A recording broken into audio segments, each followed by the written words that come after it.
There we go. Okay, so you guys should be able to see me and my Figma. Hello, very much. Welcome to what we're working on here. So project one that we started off with was, if it'll load, a stock photo website. And we did that, and that was really nice and swell. Project 2, Apple Watch design. Project 3, project management. This was a really fast design that we did together because this was actually something that I had made a long time ago, and I just really wanted to refresh it so that I can post it up on Dribbble. Now, project 4 was the one that we did most recently, also the one that took the most amount of time. If you guys can see on my screen, it is a... Actually, I'm going to move the screen over a little because I feel like it's more important for you guys to see the sidebar on the right-hand side of Figma than it is for you guys to see all my layers. Honestly, because it's so messy anyways, I don't think that's going to provide any value. But on here, this is a Dragon Ball Z and IKEA mashup, and we did all of these vectors ourselves. Not like I drew up the concept myself, but I did create the vectors by myself. So you can actually take this, move this around, and it's pretty cool. I mean, like, how many designers can say that they vectorized a time machine? I don't know. Probably not many. Maybe not. I think this project was a really good one for me because it definitely got me a lot more comfortable working with vectors. Like now I feel like I would be super good creating anything that I needed to with vector illustration, and I feel more comfortable incorporating that into my design. Now let's start on project 5. So I'm going to create a new file and name it project 5 because this is just my uidesign stream Figma project. I only work on stream here, so you guys get to see the entire process and the entire thinking process. If you're looking for something that's more like clean cut, I guess, and like linear, thought through, edited, whatever, I do have a playlist on my YouTube channel that you guys can check out down below. I have a link to my YouTube channel and my socials, or you can type in like the command socials if you want to, and that would have more like streamlined design with me content on YouTube that I've done. Now, for this project, I've had this idea for a while, and I want to make okay, how am I going to start this? So something that I've been seeing a lot on my TikTok and on my like short form content platforms is something like an Asian calendar. Now, I am obviously Asian, like I feel like I don't need to say that very often, but yeah, and growing up when I lived in Hong Kong with my grandparents and I was very young, they would have this like paper calendar 365 days on their wall, and every day they would like rip off a page of that calendar and it would show you like the day itself. And on that calendar, I remember the ink was like green or red. I'm pretty sure ours was green, but I have seen red before. And the paper was very thin, kind of like tissue paper material. And it would be a really thick pamphlet and also very I don't know, just like a lot of detail and a lot of stuff on it. I'm gonna pull it up right now so you guys have a little bit more of a frame of reference on what I mean. But basically, it's exactly like this. It's an Asian calendar. So this one is very similar to the one that I grew up having. Hi, Bound Earth. Hello, future YouTube VOD too.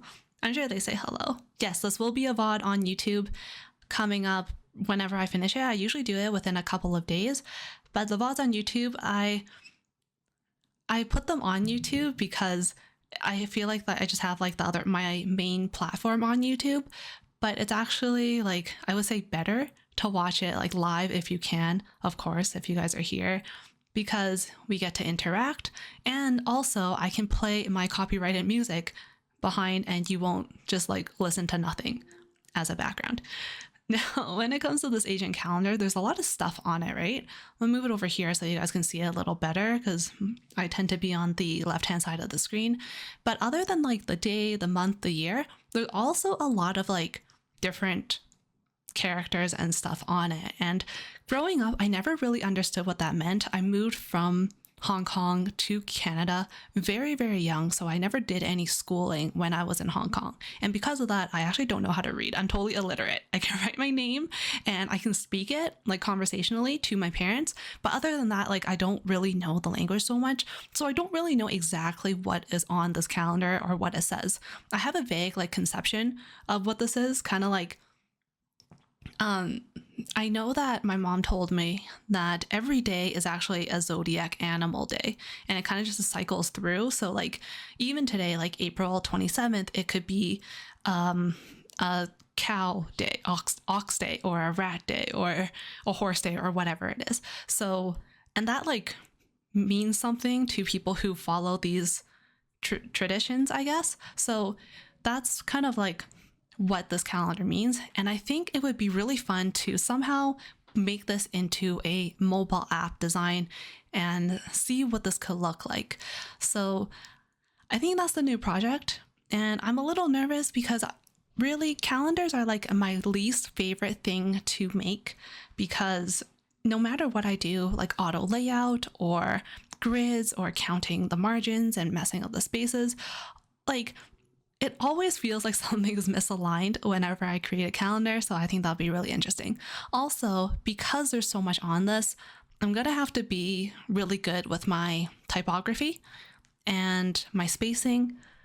And I'm also just, going to have to figure out how to make this into like something digital or something on a mobile screen. So that's the plan.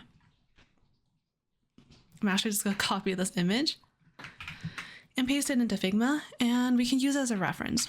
Now, as I start this project, I really want to think about what this could potentially look like. And I think for me, one thing that I'm really, I guess, leaning or like my bias is towards, my intuition is going towards, is that I definitely want to make this into some kind of a mobile design, mobile app, and maybe create like a widget for this, because I think it would be so satisfying if we had this as a real life app, and then you can actually like take your phone and like swipe it every day and then I'll change the date for you. So I think we can probably figure out how to prototype that in Figma, but I'm sure that's not going to be today. That's going to be way down the line once we get a little bit further into this project. Today, I really just want to focus on conceptualizing it and thinking of the different screens that we might want to have. Growing up in Mexico, my grandparents also had a paper calendar like this. It must be like a grandparent thing, like an olden days thing, to have like a paper calendar like that. I totally understand like it in terms of it feels very satisfying to like change something once a day. It like feels very productive, right? So I guess in that line of thinking, when I was growing up and I went to high school, I went to a self-directed high school, meaning that I didn't have any classes and every bit of our learning was meant to be done individually. And that was kind of it. Like you didn't have to go to any classes, any seminars, nothing like that was mandatory, because that school was primarily for students who were busy with like sports or something. So they would have to do a lot of training or travel a lot and do whatever they had to do for the sport. Or they would be like musicians, or I don't know, needed like extra accommodation when it came to completing their education. I was just a normal kid who wanted, or like, I had nothing special about me. So I was just at that school because I thought it'd be like an interesting challenge to see how I would handle high school without having to do any like classes or anything. And because of that, I really learned like how to manage my time. And I also learned that the only thing that really makes me feel like I've accomplished something or like really motivates me is to cross something off of a list or to like check mark something on a to-do list or something like that. So I could totally understand the appeal of one of these calendars.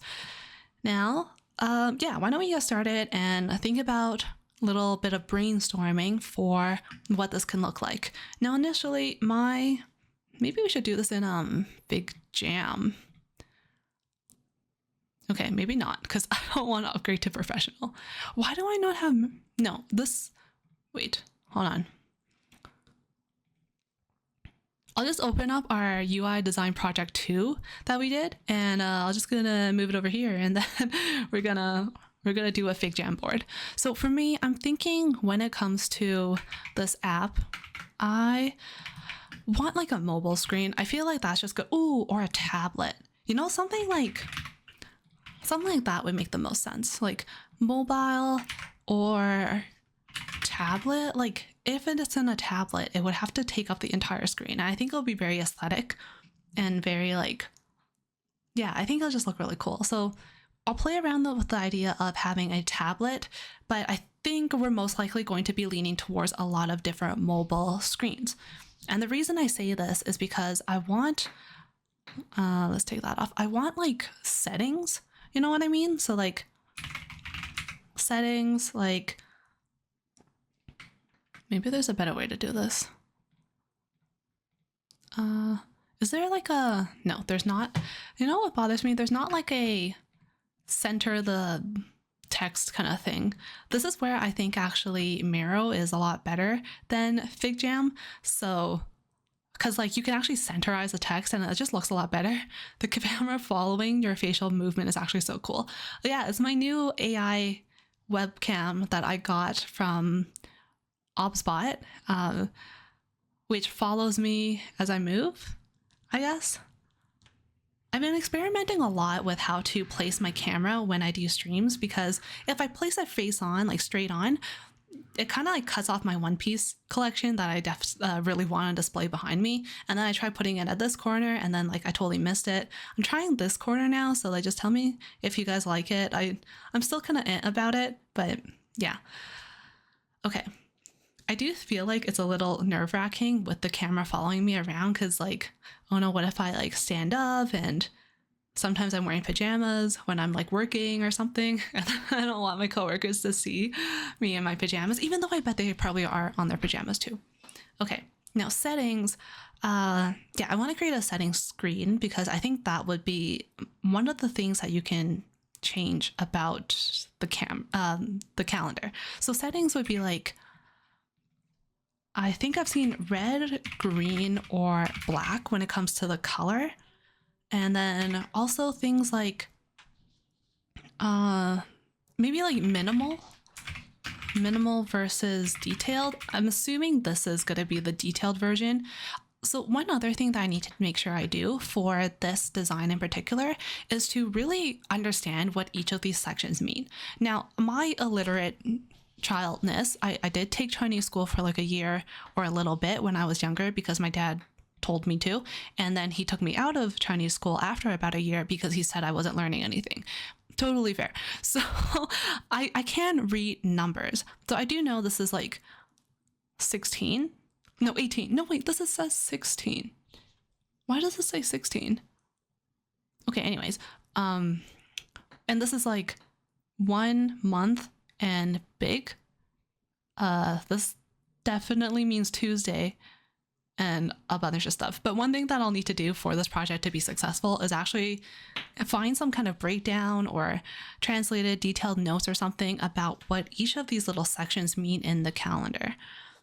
Growing up, I feel like my mom was quite superstitious about things. So like, especially during New Year's, like Lunar New Year, I would actually feel a lot of stress with it coming up because there were so many traditions and so many superstitions about like what you can or can't do around that period of time that I was really just too scared to do a lot of different things.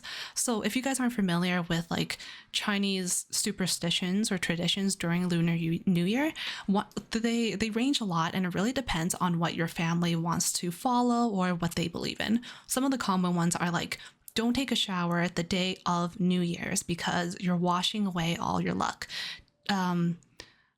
What else is there? Wear red because it's lucky on New Year's. Don't like wash your hair, I think, the day of.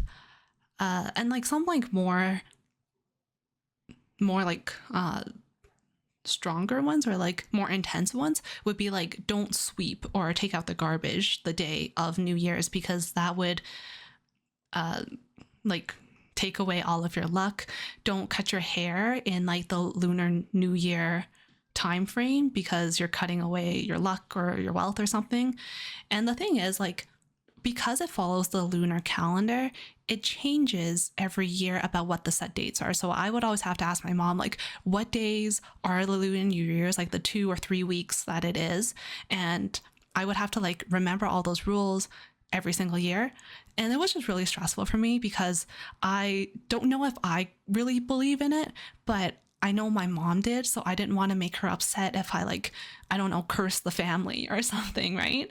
So it was really stressful for me. Now that we're like a bit older and I live outside of like, I don't live with my parents anymore, I'm definitely like, I understand how important it is to like remember your roots and stick with your traditions and all that stuff. But it's like, does it really feel good to have a tradition that makes you so stressed out all the time? So I don't like, my husband isn't Chinese, so I don't try to like impose any of them on him. And I don't know, like it's a little stressful for me. I really just like New Year's because of all the delicious food we get to eat. So that's kind of what I'm in it for. Also, because like growing up, you would get like the red packet, like the little bit of money in the from like your relatives. You should actually only get it if you are single and everything. But my parents say that, oh, I'm always going to be their baby, so I'm always going to get a red pocket. Yeah, in India religion, we also have those types of restrictions for eclipse. Oh, that's so interesting. I'm not really too familiar with what you do for Hindu religions, but I assume like there's a lot of like restrictions around certain time periods, and like I guess maybe I'm not like as in tune with like those traditions and roots again because I'm totally illiterate, that it's hard for me to follow. And yeah, it just really like stresses me out. So yeah, it's just not. Anyways, okay. Oh yeah, and then like certain days aren't good for you to do certain things. What else are there? I'm sure you can find like a bunch of them online about what kind of religions you want to, or superstitions and traditions you want to believe in. Personally, for me, I try not to look at them online because I know in my head that if I see them, I'm gonna be like, oh, what's the harm in trying to do it if it could potentially bring us more luck in the new year? But I think that's just gonna stress me out. So I think ignorance is bliss. Don't read books, they just cause trouble. Don't read, don't do any of that. So that's kind of my mentality with how I'm gonna live and accept that. Okay, let's see, let's keep going. So settings, I want like red and black. Minimal versus detailed. I think something else that would be kind of cool if we can like fit that in would be like a dark mode for this. Might be kind of snazzy, especially if it's on like your phone or something. I'm actually going to turn settings into a title just so it doesn't look like another sticky note and kind of like random looking. So like red versus green versus black, minimal versus detailed, dark mode. I think another one would probably be like, let's think more calendar, like these are daily calendars, right? So there's part of me that wants to do, usually for calendars, like one big thing is Sunday start or Monday start. And I'm actually really curious what you guys do. Like, do you prefer starting your week on Monday and having your planner start Monday with Saturday and Sunday being at the end? Or do you prefer Sunday start and then the last day of the week is Saturday for you? My mom always says you can't wash your hair on Wednesdays, and there was another day I forgot. But now she is slowly leaving few restrictions behind with time. I totally understand. I feel like my mom is exactly the same. Like the older that we're getting, my mom is like kind of relaxing. Like even sometimes I'll text her and be like, hey, what was that like one tradition that we need to follow for blah, blah, blah, blah. And she's like, don't even worry about it. Like just don't, you know?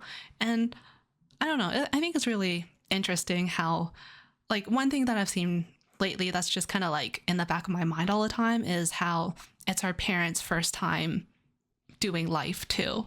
So I remember when I was struggling in university, hating computer science, hating my life, not having fun, crying a lot, wanting to drop out, wanting to change my major. And my parents were just like, not having it. Like, you gotta finish computer science. I don't care how you get your degree. I don't care if you don't do an internship. I don't care if you get all C's and you pass with like a 2.0 GPA, which I kind of did. I got like a 2.8 GPA, by the way. So GPA doesn't matter. They were like, no matter what, you have to do it. And then now, like, you know, I'm out of school, I've graduated, I have like my big girl job, and they talk to me and they're like, you know, Charlie, like maybe it would have been like, you never know what's going to happen in the future. And you never like there is nothing that's considered stable career or something steady, especially in this like in the time that we live in now. Like people really should just do what makes them happy, and like they'll figure it out on the way. And it's like, where was this when I was growing up? You know, I don't have a younger sibling. I am like the youngest, so it's like, I guess I kind of like pass that on to my dog. They have no like pressure. They don't put any pressure on my dog, so he gets all the benefits. Yeah, time changes people. It really does. I think I've changed a lot too as I like get older and I am going into my 30s. Like I am definitely a lot happier with who I am as a person. I know myself a lot more, and I think it's like growing up, having different experiences, running into different types of people and situations have helped me learn about myself a lot. And like, and also just like being with a partner for like a few years now, like you really do learn more about yourself, and it's just really interesting. Okay, so back to settings. We have dark mode. I wonder what else we can do, like what kind of settings we would like. I guess one might be like auto day change. So one little interaction that I want to make is like the actual like swiping so that you can get the calendar and changing the date, because that's always the most satisfying, like ripping the last day yesterday off the calendar and then moving into the next day. So maybe like an auto day change. Also probably like a set day and time, set date time, like stuff like that. Okay, now let me know if you guys see any other settings that we need. Oh yeah, back to what we were talking about. I am a Sunday start kind of person. I don't know what you guys are or any of that, but I always start my weeks and my planners and my calendars and everything like that on Sundays, because I'm the type where I like to use my Sundays as like a prep for the upcoming like work week or weekdays and Monday. And I just feel like way too unprepared if I like start on Monday. That's the thing too. Like I'm the kind of person where if it's the day, like if it's Monday morning, I'm not sitting there writing my to-do list, right? I already have my to-do list from Sunday ready to go so that Monday I can start. Like that's my mentality, and also why I'm like the type to stress myself out. But I'm a Monday start person. Yeah. See, I feel like that's better. I feel like that's like better compartmentalization between what you do at like a work or a weekday or school or whatever, and like actually enjoying your weekend. So I feel like that's better. I wish I was exactly like I chill on Sundays. Yeah, I feel like that's how it should be. But like I don't know, I'm like so ingrained into being a Sunday starter that I wish I could be a Monday starter. I don't know. I think it's too late for me. Save yourselves, you guys. Don't be like me. Okay. What else are we doing here? Oh, also, I really hope this idea works, because I always come into this like thinking that something's gonna work and like be a good idea, but you never know, you know, when it comes to UI, never know. Now let's see, settings, red, black, green. We'll change up the color. We'll do minimal versus detailed, dark mode, auto day change, or you can set the day and time. What else? What other kind of screens would we need on a mobile design for a calendar? A daily calendar though. I don't know. This might be it. I guess like more details on like what this section is. Like I guess it could be kind of like an educational, and then I wonder if we should break down minimal versus detailed so that you can actually select what little boxes are going to be in here and choose what you want. Okay, I feel like this is gonna take me to like, I'm gonna have to do some educating on myself. Details on the sections. Let's just jot this down really quick. Details on the sections. I guess it'll kind of be like bento box style. Removing slash, oh, whoops. Moving slash adding. And then monthly festivals events. Yeah, right? Like we should have like information on like what kind of special days there are. Good guys. Monthly festival events. Nice. Okay. I'm looking on TikTok recently, and I've been seeing the Richmond Night Market, which is like a really popular street festival night market place in Vancouver. And they have like a bunch of street food and all that kind of stuff. And it's like, I've been there a few times before. It's really fun, but always with the stuff is like, it's so expensive. And as I was talking to my husband, I was kind of thinking like, you know, if you want to like leave the house, you have to spend money. There's no place for you to just like loiter, you know, like if you go out with your friends, you have to like go to a cafe and you have to buy something to drink or something to eat. You have to go to a restaurant. If you want to do something, like you have to pay for a class or pay for a spot or something. It's like, I don't know, things are just really expensive these days. I'm trying to lean into like hobbies that I can really no spend on. Like when I do every week I do like a habit tracker, right? So I like check off things I do, things like making sure I take my vitamins, making sure I drink enough water. What else do I track? Like no spend, all that stuff. Posting on social media, I try to like make sure, oh, am I posting? Am I updating on stories? Am I interacting and all that stuff? And like no spend is like one of the hardest ones to have sometimes, but it's like, what can you do if you go outside and not spend money? Like it just makes it really hard. So things that I try to do when it comes to like no spend hobbies or stuff, like I'll go to a library or I'll take out ebooks and I'll do that. Read manga, exactly.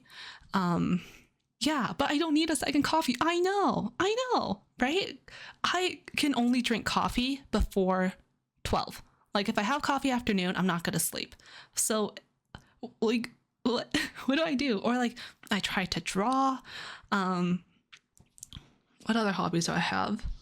I'll like walk my dog or something. I'll watch streamers on Twitch. Like stuff like that is how I'm spending my time a lot, because even for things like if I want to buy a puzzle, like, oh, I got to spend money on that. I've been getting into Pokemon cards, which is kind of like, I mean, it's really fun. It's definitely like a healing my inner child kind of moment, but you know, it is a lot of money. However, not as much money as the One Piece trading card game, which I have not been able to get into because it's just way too expensive. I almost caved last night.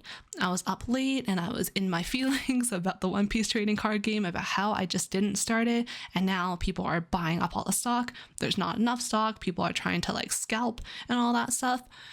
And yeah, it doesn't feel very good. I almost bought a booster box, pre-ordered I can't remember what it's called, but I almost pre-ordered the one that would come out in November for like $200 something. It was like 24 cards for 24 packs with 12 cards in each pack. So about like $280 in terms of amount of cards, almost $1 per card. And that's really expensive, right? So I stopped myself, thankfully, because I forgot my credit card information. So I ended up not buying it, but like, I don't know, the One Piece card game is just really expensive. I have never even held one, but my friend who has been getting card packs, they said that the quality feels a lot better than Pokemon cards, which is very intriguing for me. Like, I think if I go out and I end up finding like a single pack or something like that, I'm probably going to get it and just to see. Invite friends home and do activities like watch movie, drawing, clay. I think, yeah, that would be such a cute idea.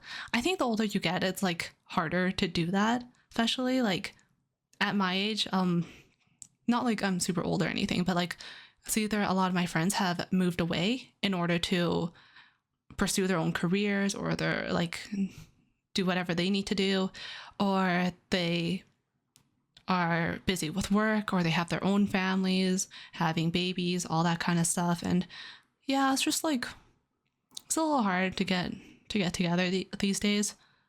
So, oh yeah, and even for movies, I'm like trying not to spend money on a bunch of subscriptions. I don't know what you guys subscribe to, but subscriptions are really starting to just not be it for me. Like I try not to purchase too many of them, because I feel like it's just death by a thousand cuts. Like, yeah, everything's like $6.99, $5.99 for a subscription, and then you add them all together and you're basically paying like $100 for a bunch of different platforms. So really trying to keep my eye on that. Okie dokie, you guys. Monthly festival events, perfect, good. Like daily / monthly events. Bento box style, removing the settings. I think that's okay. Now what I want to do is kind of go on Dribbble, that I want to look at a few layouts, because this is eventually going to turn into a Dribbble thing. You know, kind of like the ones that we've done before. I still have a few that I need to upload from what we've been doing on stream, but we'll get there eventually.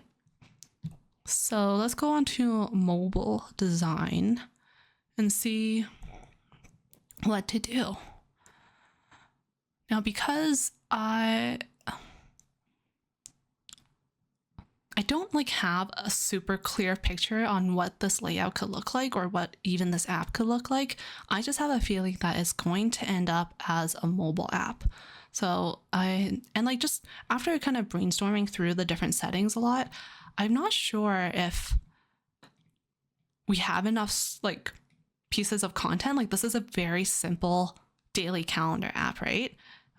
Like, I don't know exactly how many screens we're actually going to need for this.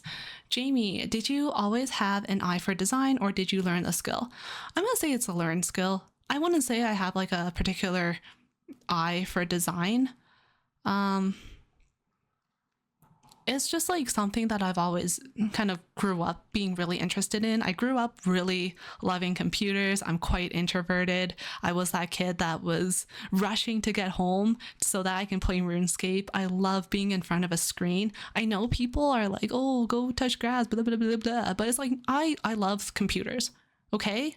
Like, don't make me feel bad. I love computers. I love internet. I love being able to learn things, create things, play games, interact with other people that I would have never met in real life through screens. Like, I'm a computer person. I'm not really a nature person. So I've always liked that. And I guess as I just kind of did it more, you build it up as a skill. I don't think I'm like naturally gifted, to be honest. I don't think I'm like naturally gifted in anything. So there's that too. I do think, like, because I have kind of like a background in tech. So if you guys don't know, I have a Bachelor of Science in computer science, and I worked as a software developer before I moved into becoming like a UX designer or a product designer. I've always like kind of chosen tech or gravitated towards technology because it just made a lot of sense for me. And it was something that I've always liked being around. So yeah. Do you know the app called Weather App? Not boring. Weather App. They have such a cool UI. There's 3D designs, animation, sounds are so good. Never seen in apps. It looks like a game.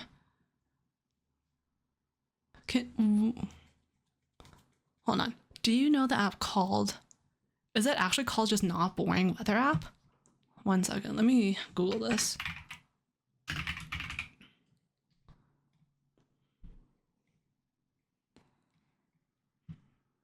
Is it this one? Okay, this is really cool.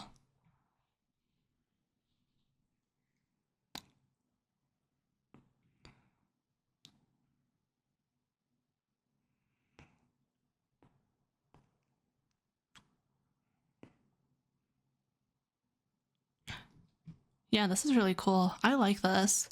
I love how not boring it is. Could we leverage this in some way? Now with my superior vectorizing time machine skills, like, is this something that I could potentially work on? Or am I flying too close to the sun? That's the real question, you guys. Unironically, I opened up Pokemon Go to see how the weather is outside. Do you still play Pokemon Go? I still have Pokemon Go on my phone. Do you still play? Because my bag is full and I'm like, I don't want to spend any more money to like get more bag storage. I still have Pokemon Go on my phone. I opened it a couple days ago because I've been really obsessed with Pokemon lately. Mostly because I've been collecting cards. And I downloaded this app called Pokemon Sleep, and it's supposed to help your sleep tracker. But really, like, I'm pretty okay when it comes to sleep. It's just that like you get little animations and art of Pokemon sleeping, and it's so cute. That's the only reason why I downloaded it. Oh, every day? Nice. Try using it once because sound effects are amazing. I think I might actually want to download this because it looks really cool. I want to see how it is. For me though, like just so I know, is there a wind chill for this? Because I feel like I can only use weather apps that account for wind chill. I live in a place where it like wind chill could be like changing the weather by like minus 10 degrees. So that's a really important thing for me. Like it can say the weather is 5 degrees, but with wind chill, it feels like minus 15. So for me, that's really important. But I really love how this looks and I want to do something with it. Do I want to take the image? No, I think I'll just keep this in mind. But like, do I want something super modern and crazy for this?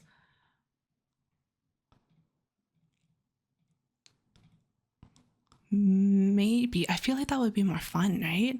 Let me look into maybe illustration or print.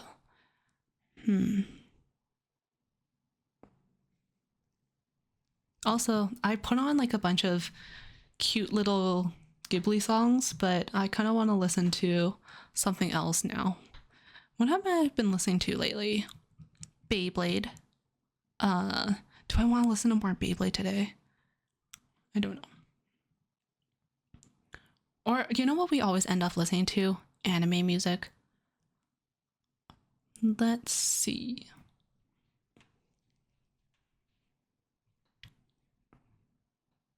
Also, tell me if you don't hear any music, because I definitely screwed that up. I try not to touch my OBS for streaming in the time that I took a little bit of a break. So, but if anything like doesn't work anymore, then please tell me so I can fix it.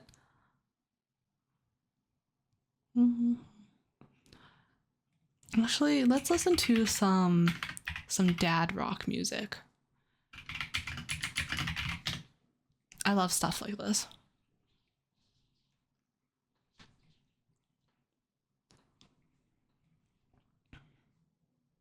No music now. Okay, let me know if you hear anything. If not, I'll turn it up.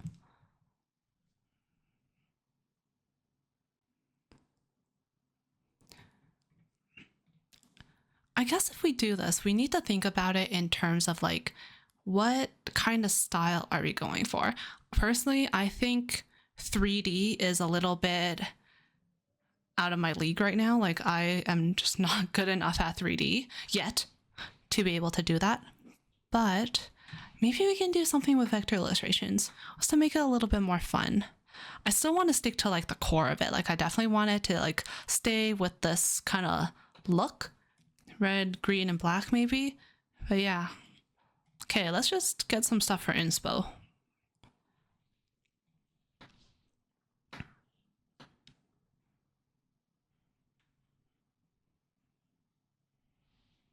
Like this would be really cool.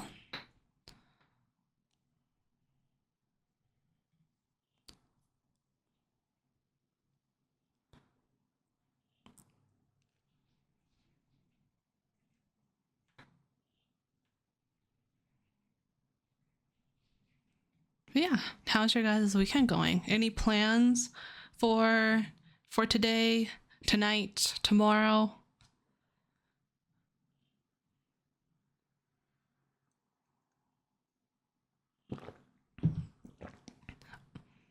Yeah, for calendar theme, the retro traditional look will also be cool. I feel like I always kind of lean towards that kind of style anyways. I love like, I'm not a I'm not a minimalist by any means. Like obviously look at what I have behind me, but I love color. I love different textures. I love layering and just like stuff, right? Like I love how that looks.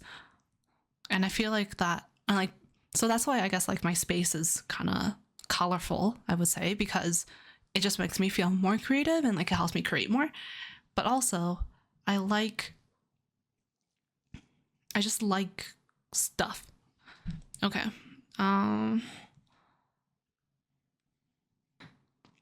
Okay, we're getting somewhere. What else did I want to look at? Print.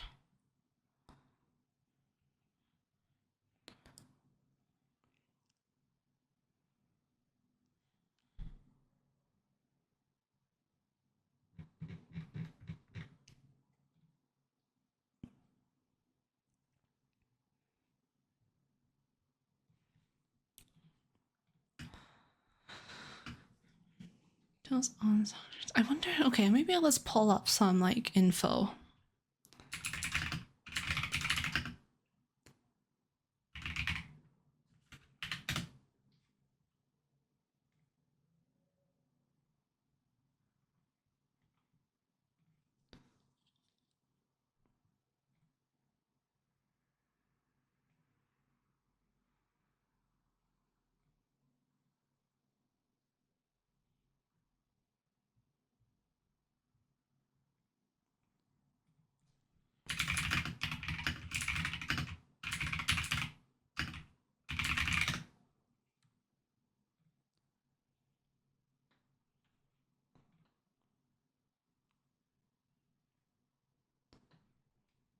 And if I can just show you guys this, I had to create a Facebook in order to create a Facebook page. So there's that.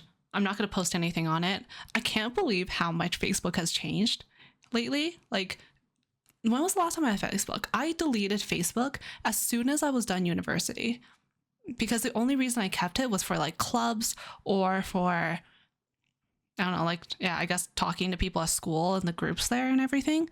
But I basically deleted my Facebook account as soon as I knew I passed all my finals. So yeah, it's been such a huge change. Do you guys have Facebook? Do people still have that? Apparently I do now because I had to create a page, but yeah. Said that the Chinese calendar was first created over 4,000 years ago by the Yellow Emperor, China's legendary first emperor. Calendar is only based on the Earth's orbit around the sun. The Chinese calendar is lunisolar and also takes into account the moon's orbit around the Earth. Okay, neat.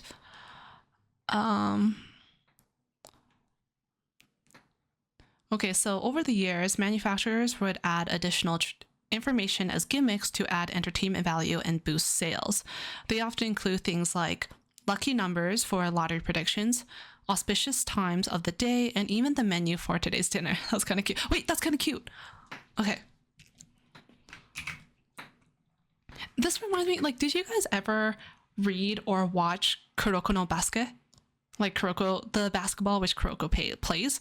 There's a character in there, the green one, who is like superstitious, and he always like follows this one daily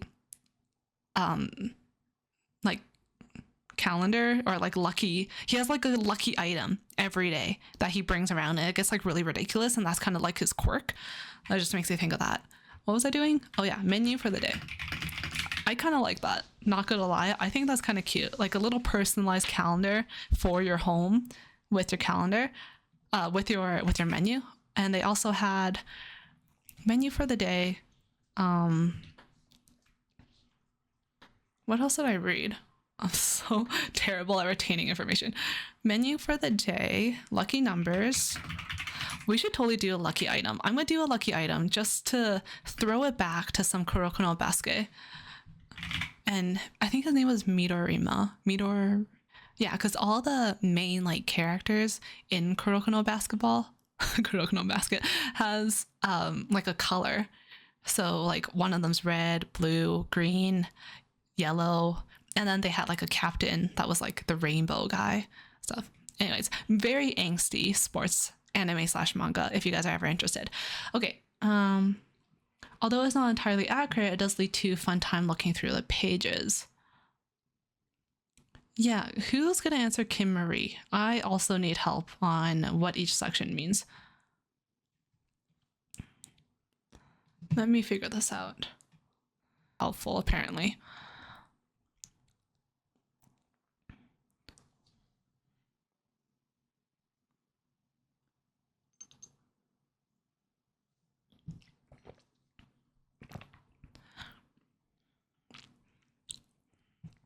I guess this is one too. I've never really had this kind of look before for one of the calendars.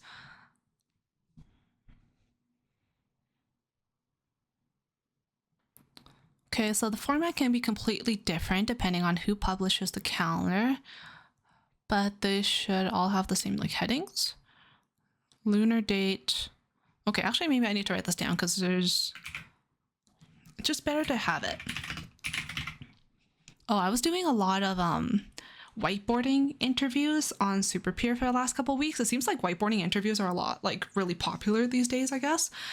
But yeah, if anyway, just like a random tip I'm gonna throw in, if you're doing a whiteboarding interview and the person that you're doing the interview with says something, write it down. Like whatever it is, just like make sure you write it down, because it's kind of like that reinforcement. Like, you guys know when you were in school and you raise your hand to a teacher to answer a question and they like don't put anything on the whiteboard or the blackboard or whatever, and then you're like, oh, I guess that must be wrong, I'm never gonna answer another question or raise my hand ever again. You know that feeling? So it's kind of like this reinforcement. Like, if you take what someone says and you write it down or you make a note of it, it reinforces the fact that like you think what they just said is valuable, you care about it enough to write it down. And that's a really good feeling for people. So in an interview, make sure to write down whatever they end up saying, because it means that like you care or at least respect what they're saying or what they're talking about. Just like little, psychological tip, I guess, but just try to do that, because it does feel good, when someone takes notes on what you said or writes down what you said or anything like that.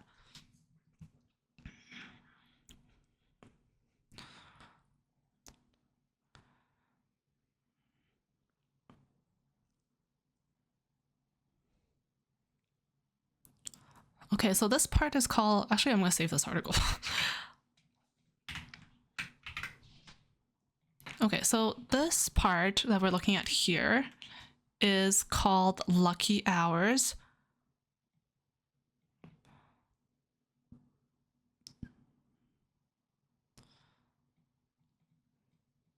Do you see what I mean when it's like really hard to follow and it's kind of confusing? Personally, I don't know any of this, and I don't think my parents were super into this. I'm guessing this is more like a grandparent thing to really know.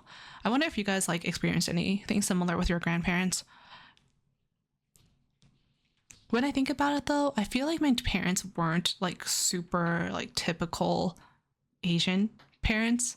Like, one thing that I remember the most was like a story they used to tell me about how when my mom was having my older brother, both of my parents like never did the gender reveals, or they never really wanted to know. They always wanted it to be a surprise. So when they were like buying baby clothes or anything like that, they would always buy like very neutral colors, like purples, oranges, yellows, like those kind of colors, instead of sticking with the very traditional like pink for girls, blue for boys. And it used to apparently drive my grandparents nuts, because they want to know if they were having a boy first, because you know how it is, right? Like, boys are more important than girls, I guess. So with that, oh, thank you for following. I'm sorry I didn't catch your name. I'm sorry, I'm really bad at this, but yeah, thank you. What was I gonna say?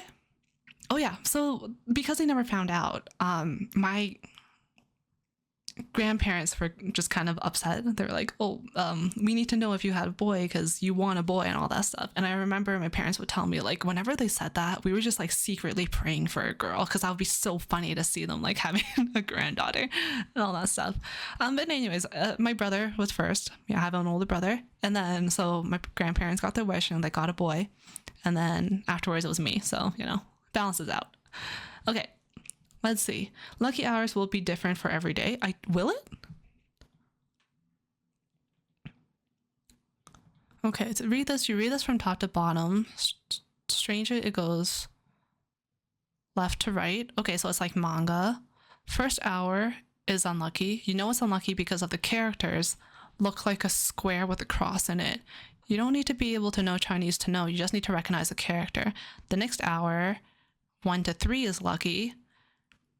And then it's neither unlucky or lucky. Ugh. Why is this important? Yeah, tell me why. Traditionally, people would get married within lucky time periods. Not only does the hour have to be lucky, the day has to be lucky too, which is actually very infrequent. It could be a month or so sometimes before a day is considered lucky, or it could be next week. I think that's why it's like people are so gung-ho about getting like a specific day for their wedding, especially if like you have like a very traditional wedding where, you know, your relatives have a lot to say. When my husband and I got married, we did not do any of that. We got married in our home. We hired a guy to do the whole ceremony, and then we ordered takeout, and that was kind of it. So I didn't buy a dress, he didn't buy a suit. It was just, we're celebrating ourselves and we're doing it our way, and we're being extremely selfish with how we want everything. So like I am Chinese, right? So I'm from Hong Kong. My husband is Korean, and it would have been such a huge thing. We also got married during like early pandemic. So it would have been such a huge thing, right? If we had like a very traditional Chinese wedding with like a tea ceremony and like all that stuff, a Western wedding, like, you know, that you see on The Bachelor, I guess, or I don't know what else wedding show is there, Love is Blind. And then there's also like the Korean wedding where you wear like a hanbok and all the traditions that you do there. That was just been like a really long day, a lot of time, a lot of effort, a lot of money. And neither of us are really the kind of like people who want to be in the spotlight, I guess. Like neither of us want like the big ceremony, the different outfits, the whole like stuff, all the stuff. So we were really like honestly super selfish with it, and we were just like, we're getting married on this day, it's gonna be done here, and we're gonna eat this, and you guys can come, and that's it. Like no suggestions on what we do. We're just gonna do it our way, and we're gonna get married because that's all we care about, is being married to each other. And even now, looking back at it, we just celebrated our 2-year wedding anniversary, and I couldn't be happier. Honestly, like it wasn't stressful. It was perfectly fine, and I was still happy. We're still like just feeling the love. I still cried because, you know, I'm a sap when it comes to stuff like this, and it was just nice. You know, I look back and it's like we were able to save so much money, we saved ourselves so much stress, and it was just a good time. So I don't know. I feel like a lot of the people that I know who are also married or are getting married, they're also doing something very similar. Maybe one day, like my husband and I will go and take like fancy pictures or do like a ceremony or something. It's just not really on our radar. And honestly, we're both really happy. So it is what it is, I guess. Modern day context, you could interpret as good time to meet your client or something like that. Okay, stuff you can do is this section. Listing a bunch of activities that are okay to do during the day. I can't imagine having to like live so restrictively. Like, I think the older I get, the more I really value my time, my freedom. Like, if I had done everything that everyone else wanted me to do, going back, like even to like the specific case of a wedding, I don't know if I will look back on it and be like genuinely happy. So even stuff like this, like stuff you can do, like so in this example, looks like on this day, it's okay to meet a friend, have a wedding, wear new clothes, and some more stuff. But like, really, you know, okay, generally stuff like getting a haircut, having a wedding, planting seeds for your crops. Yeah, sometimes you guys just don't read. Just don't learn. Okay, yeah, that's good. That's a good thing to do. Save money and spend in something you love. Exactly, like Pokemon cards or Yu-Gi-Oh cards or One Piece cards. Maybe one day when the supply gets a little better.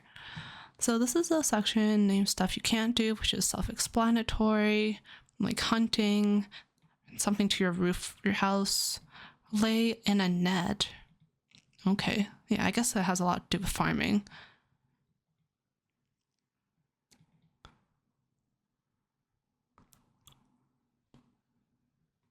Okay. So yeah, I think I might. Okay, let's write down stuff you can't do and stuff you can do. Stuff you can do, stuff you can't do. Okie dokie.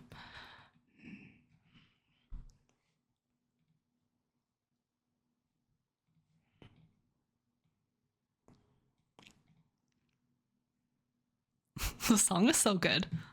Okay, what is this? Animal I have become by 3 Days Grace. This is good.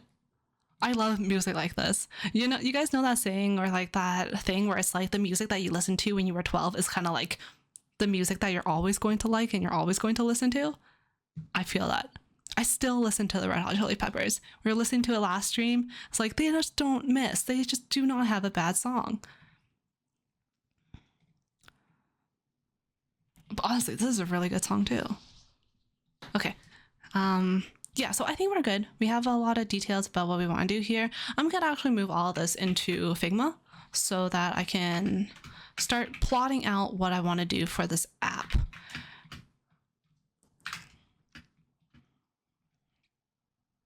I love the song. What's happening? Okay, what is our dribble shot size? Take this one.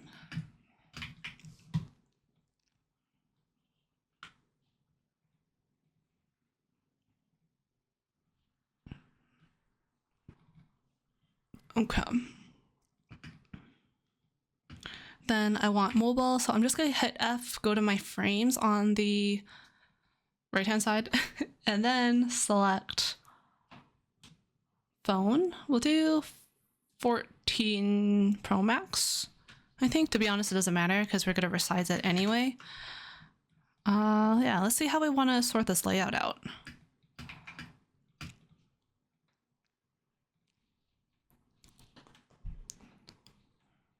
This might be the best song I've ever heard. No, I'm kidding. See, if you were watching on VODs now, you would probably not hear the song because I am gonna get a copyright strike and have my video blocked on YouTube. So yeah, here we are on Twitch. I've been on Twitch so much this past last few days. Honestly, when I'm taking in content, I usually have like a Twitch stream going on, like when I'm working or just anything. It's nice, right? Like you have someone there who's kind of with you as like a study buddy or someone just like acting as background noise, which I'm assuming I am for some of you guys. I don't really mind. But it's just nice, right? And like you can just leave it on and they keep doing stuff. It's like it's just really, it's comforting in a way. But I've been watching a lot of Twitch lately because I've been watching Overwatch OWCS, which is the Overwatch Tournament Group Stage 2.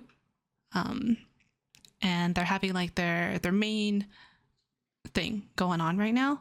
And it's been really good. So it started off on Thursday, where we had a few games, and then also Friday, and then today, and then tomorrow is going to be like the finals. So as it progresses, the games are getting better because it's like the first couple days were just stomps pretty much for the whole time, like 3-0, 3-0, 3-0, which is a little boring to watch. But now I feel like the games are definitely getting a lot better, a lot more interesting. So I'm excited. That's kind of what I've been up to or what I've been listening to for the last few days. But I totally understand if like you don't, even if you play, because Overwatch is like so fast, which is the reason why I love it.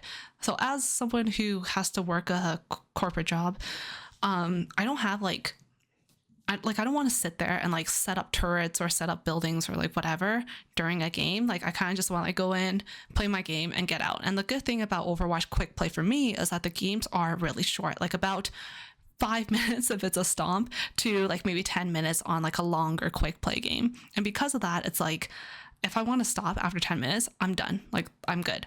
And I don't have to like sit there just to finish a game for like 40 minutes. So for me, that is really just a huge appeal of Overwatch to me. But because of that, the game is so fast. There's so much going on. All the characters do something different. It's so hard to follow as someone who, even like, I've been watching Overwatch since 2016. And like sometimes like it's just really crazy and you have to look at the kill feed. So yeah, I don't know. It's like, it's really fun for me, but I totally understand why it's like a harder esports to get into. But yeah.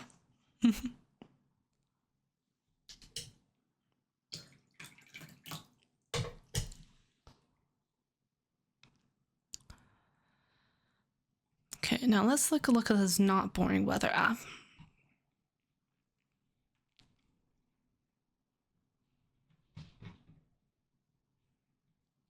I kind of want to take a look at this picture because I just want to see if I can see what's going on in it. Is this widgets and wallpapers for your home screen? Oh, that's really cool. Okay.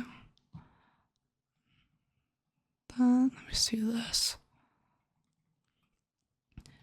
If you guys had to evaluate yourself and your UI design skills, what is hardest for you? I'm very curious. So for me, because I am someone who comes from a more technical background, like I worked as a developer before moving into UX and product design, I think for me, when it comes to UI, typography is actually quite difficult for me. I think it's one of the more difficult things for me to really like understand.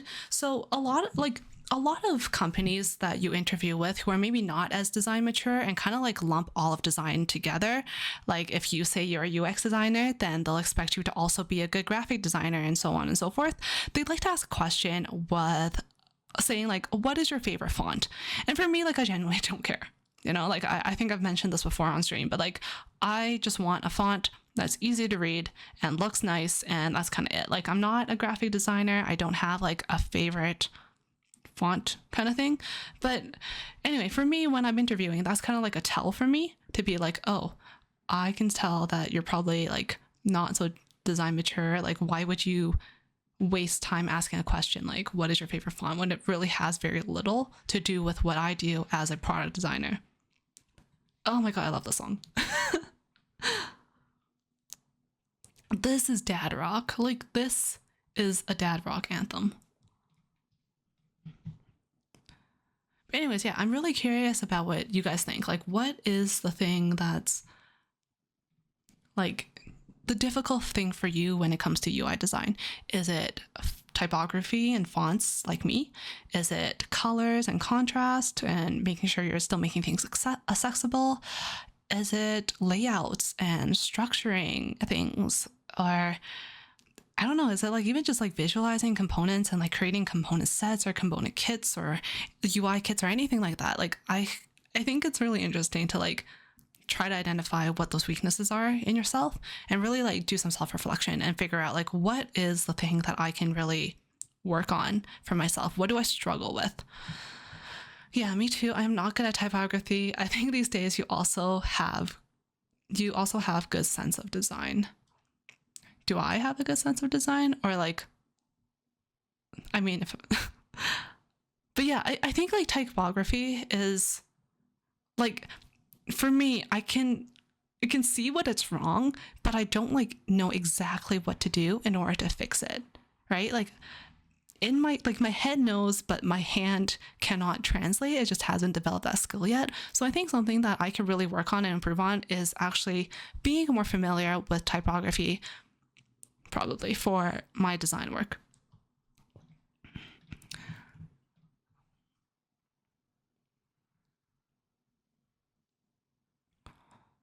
Which is why this is going to be such a good project for me, because I feel like it's going to be really important to get this kind of typography right.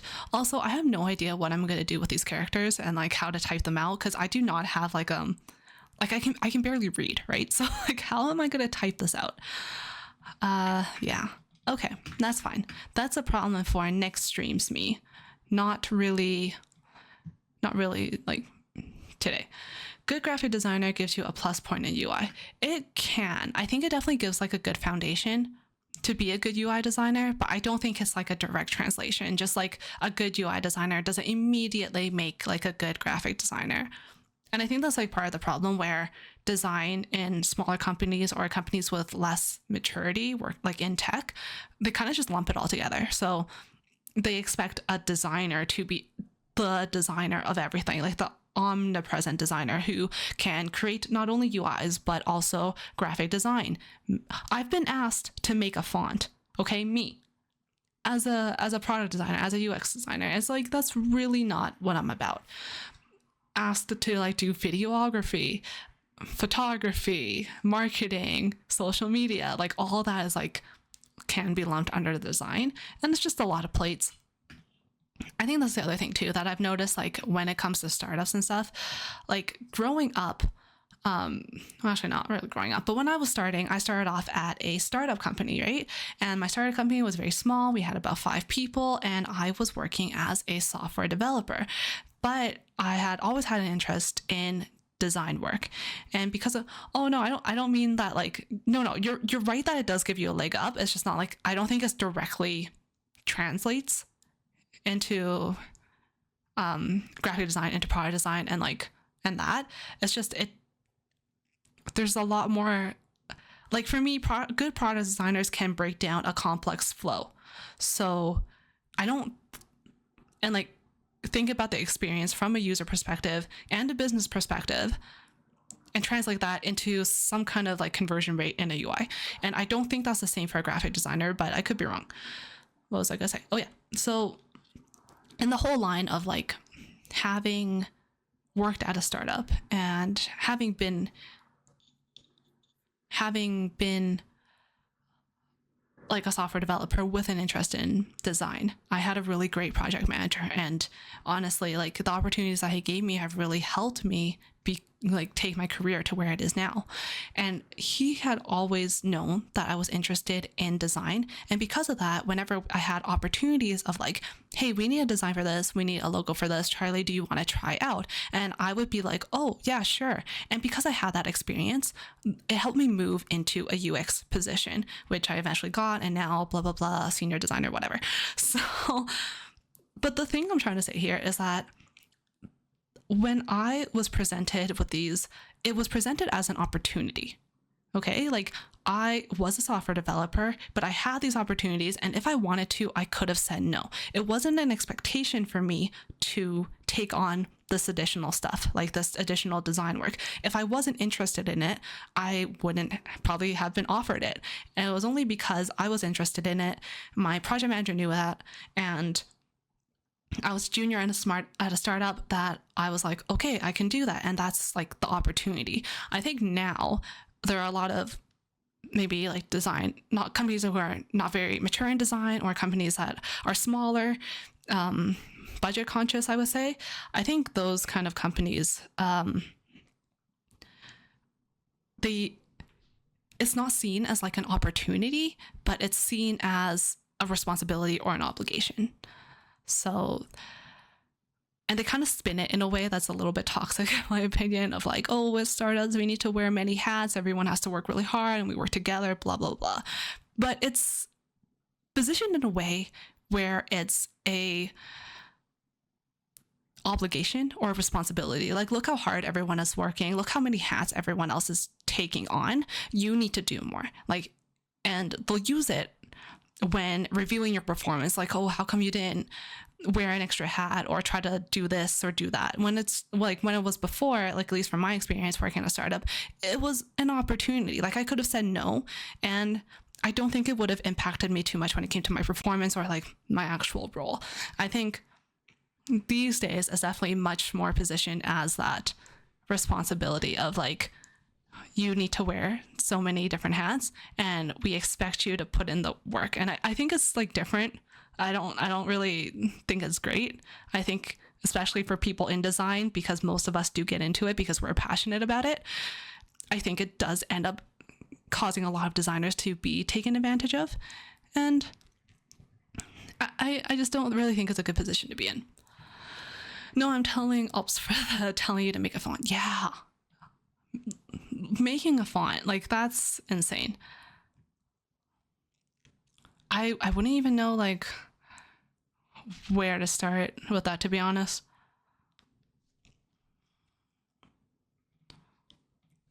Okay, let's keep going with this. So what am I thinking of when it comes to this dribble shot?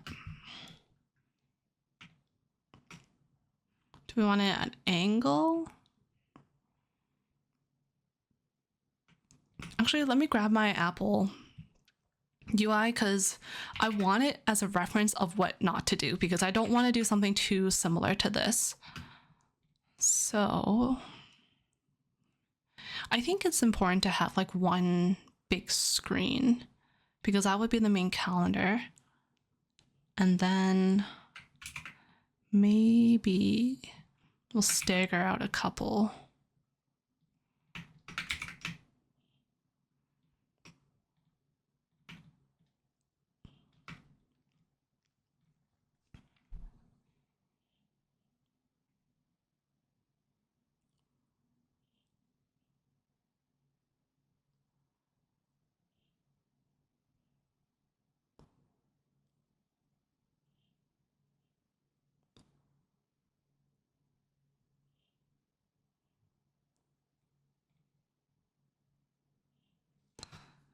I'm trying to look for some kind of inspiration when it comes to the layout, because I think that would really help me when figuring out what kind of screens I need to make.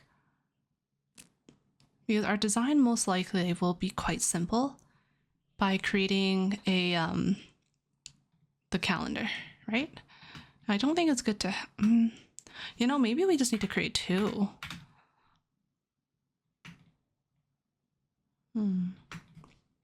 Something like this. And I think what I want to go here is high contrast and maximalism. Maximilian puzzle. Maximilian Pegasus. Okay. You know, it's been a while since I've watched Yu-Gi-Oh! I might have to get back onto that. I spent the last like couple weeks or so before I was watching Overwatch to watch Beyblade, like the original stuff. Still so good. Still so good. Like, was it just a show to sell you a little spinning top toy? Yeah. But did I totally buy them? Absolutely. I swear, I was like the most easy kid to market for when I was younger. It's like, I like this. I like the texture in the back. That's something that I've always liked about design. Just like, and I like how simple this is too. I really like this. This is very nice. Very pleasant. Like, do you know what I mean? It's like very easy to look at.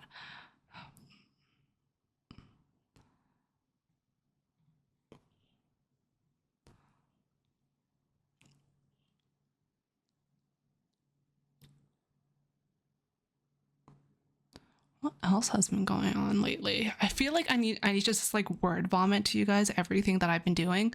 Like, another thing, and I kind of talked about this in my YouTube vlog that I posted earlier this week, was I've been learning German, which has been really fun because I've never like learned German. I've never like intaken any German content before. So it's just been like a good time. It's been really fun for me.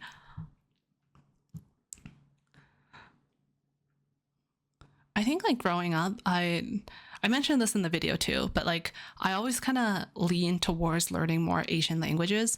So like when I was growing up and I was like 14-ish around there, that's when I started learning about K-pop. So like I'm one of those like super old K-pop fans, not quite like Fly to the Sky, God, hot kind of that old K-pop, but like DBSK, Super Junior, super like early Big Bang, like that was when I first got into K-pop and I loved it. I was like one of those old fans who would go on YouTube and find like part 1 out of 13 English sub in 240p and like try to watch it or whatever. And back then, because you know I was just in junior high or not too busy, I ended up learning how to read and write Korean. So that was done. I am from Hong Kong, so I grew up speaking Cantonese, and then in high school, in my self-directed high school, we actually had Japanese, which is actually really cool because I don't think there was any other school in my city that had Japanese courses. Usually, like we're in Canada, you learn French. So learning Japanese for 3 years in high school was a lot of fun. And yeah, it was just like a really interesting language to learn. I remember learning hiragana at like right at the beginning, and we went to Japan, and I was so surprised when we got there that was like there's no hiragana anywhere. Everything's in like katakana, everything's in kanji. So like even though I started taking Japanese, I couldn't really read anything. And then as I got older and I went into university, I took like a Mandarin course. So German is just like, it feels like so out of my comfort zone, and it totally was. Like I felt like at every time I took one of the classes and booked a class with Lingoda, which was the learning platform I used, I was the worst one there.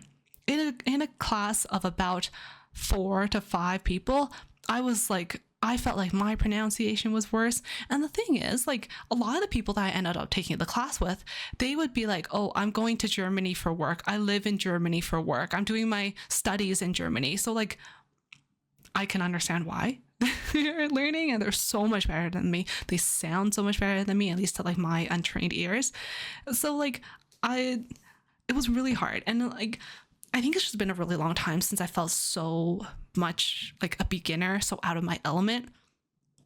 Because after I got out of school, even if I took courses, it would be like a UX design course or a UX leadership mentorship course, management course or whatever like that. So I always like had some kind of background knowledge being a product designer. But with German, it's like literally I'm starting from zero. I am an unpolished rock in the dirt, deep in the dirt.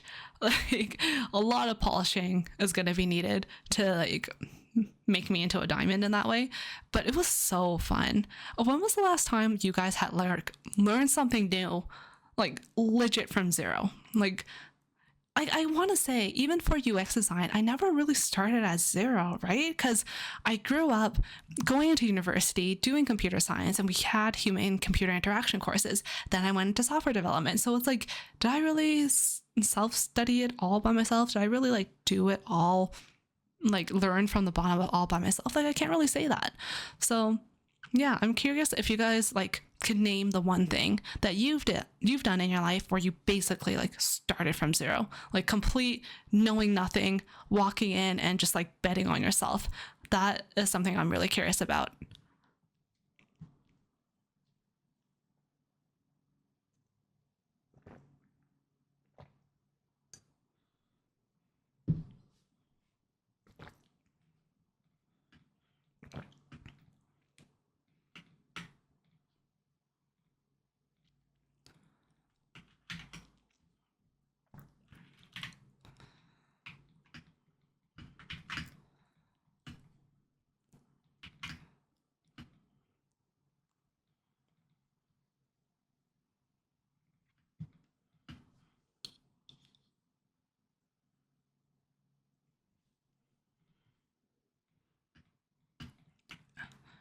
I think I do just want something really simple like this. And maybe I'll like make the background a little bit more interesting because I really do like how, not this one looks.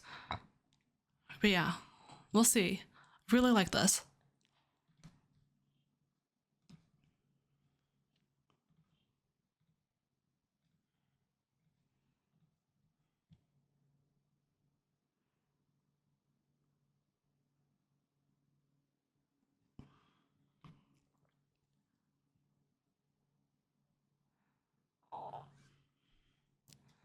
Okay, let's think about this. So, well, this is going to be the main, I think, like calendar screen, right?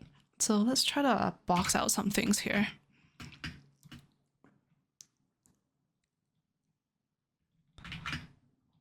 So there's going to be the title here. Something like this. You know, maybe this would be a little bit better for me because I don't have to make like the full calendar with like the grid and everything. So I don't have to worry too much about the alignment. So I'm going to take that as a win. Now, oops, there's a little bit of text here that I want to account for. But I think we can make this into something really cool. And then the bottom is going to be these little boxes that we're going to have. And for these boxes, I think I really am, oh my God, what if we make it with Pokemon? You know, because like every hour, was it? Or like every day is an animal. What if we just take like, oh my gosh, or what if we do like the little fruits basket animals? Wait, this is getting really cute. Hold on. So if you guys have never gone into Fruits Basket before, you absolutely should. Doesn't matter if you're only into like shonen or sports anime or anything like that. Fruits Basket is just peak anime. Okay, like there is no shoujo that compares to it. It's amazing. The story, I got my husband to watch it.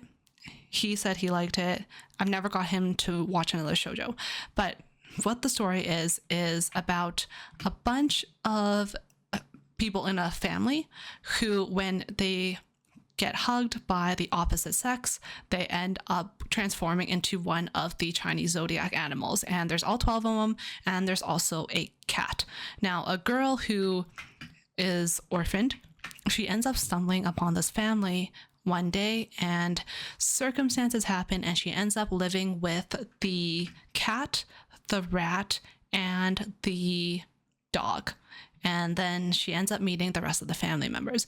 And it sounds super cute, and the first episodes are super cute and adorable, but oh my gosh, it is just trauma, like just a lot.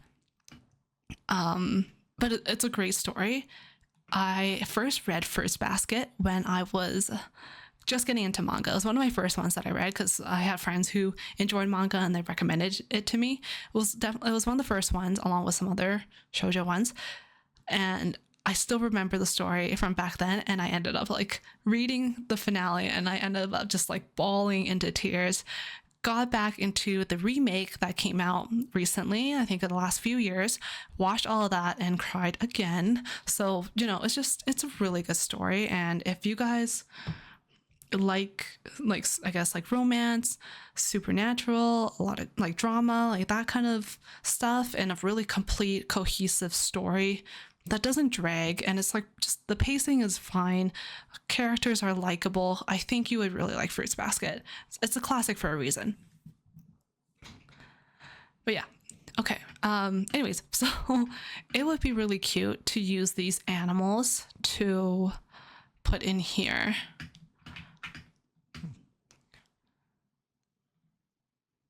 I love Dad Rock. Like, this is so good. Don't you guys just want to go and like grill something right now? Like, that's how I'm feeling. That's what I'm looking forward to this summer.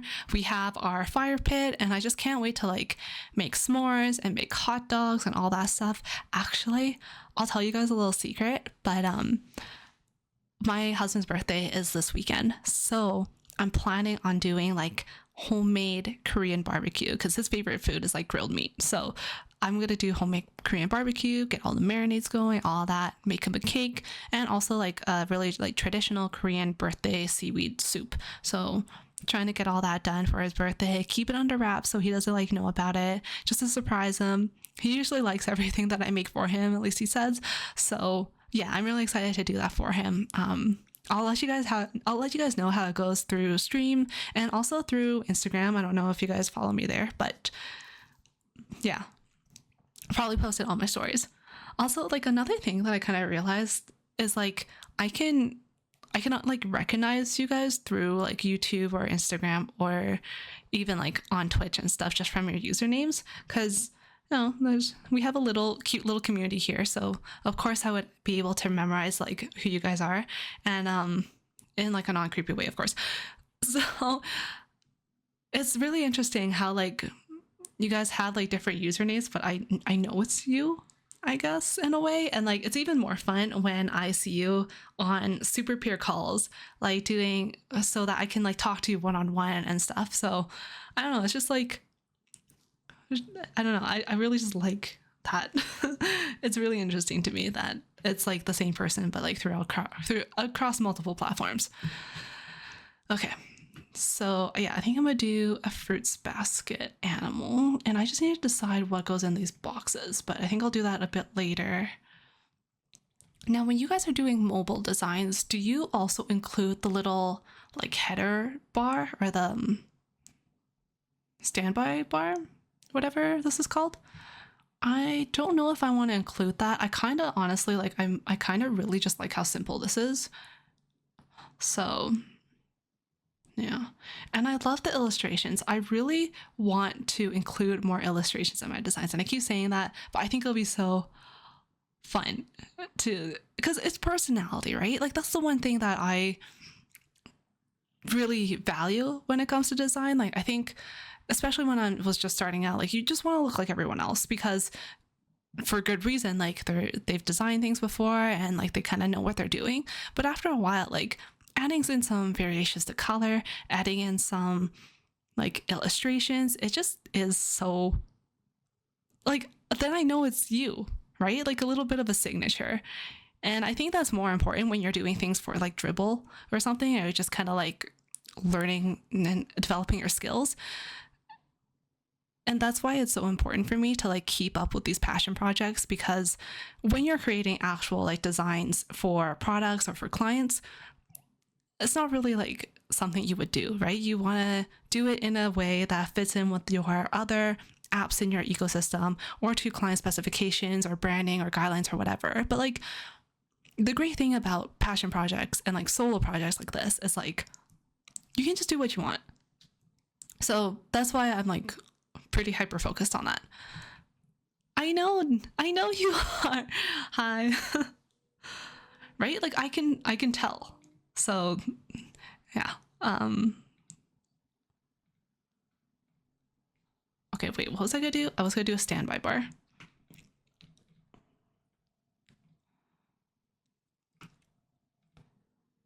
I think here too, one thing that we need to do is show the like the thickness of the pad of paper, if you guys know what I'm talking about. So the fun thing about these like tearaway calendars is you start off January 1st or whenever you want to do this with a new calendar, and it's like this nice thick phone book kind of stack of papers, and as you keep tearing away day after day, the stack gets thinner and thinner. So one thing that I really want to incorporate into the design is somehow like showing like through maybe a shadow or some kind of background blur, whatever kind of design thing is like the thickness of the paper, because I think that would be really fun. So let me do this. Paper stack. I'll call it paper stack thickness. Oh yeah, and in case I need to just say it, if there's anyone new here, this is not for a professional project. This is just me practicing, having fun, and creating. Okay. Do not do this for a real life project. Okay, now this page will most likely be the settings, right? So we can, well, I want something like this, kind of like the status bar at the very top.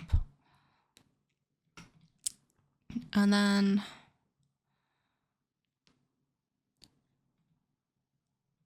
how about, okay, what were our settings before? Okay, I think we can get rid of this. So here.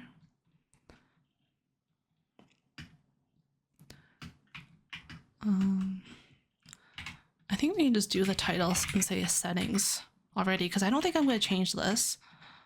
Settings, probably some kind of icon to go back to the main calendar.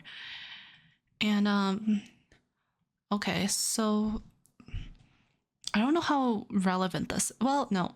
Okay, so I'm thinking like there's probably default settings like the style.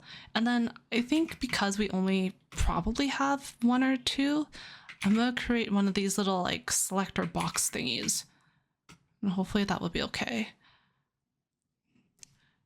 I think dark mode would still be applicable, but I'm pretty sure if I do dark mode, I want a toggle.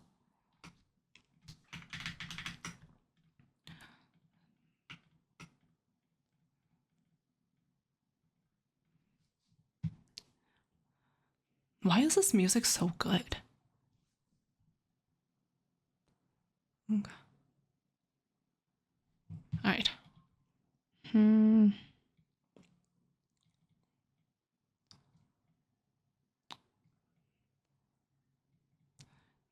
Dark mode, auto date change. Okay, so I think this is gonna be like a general.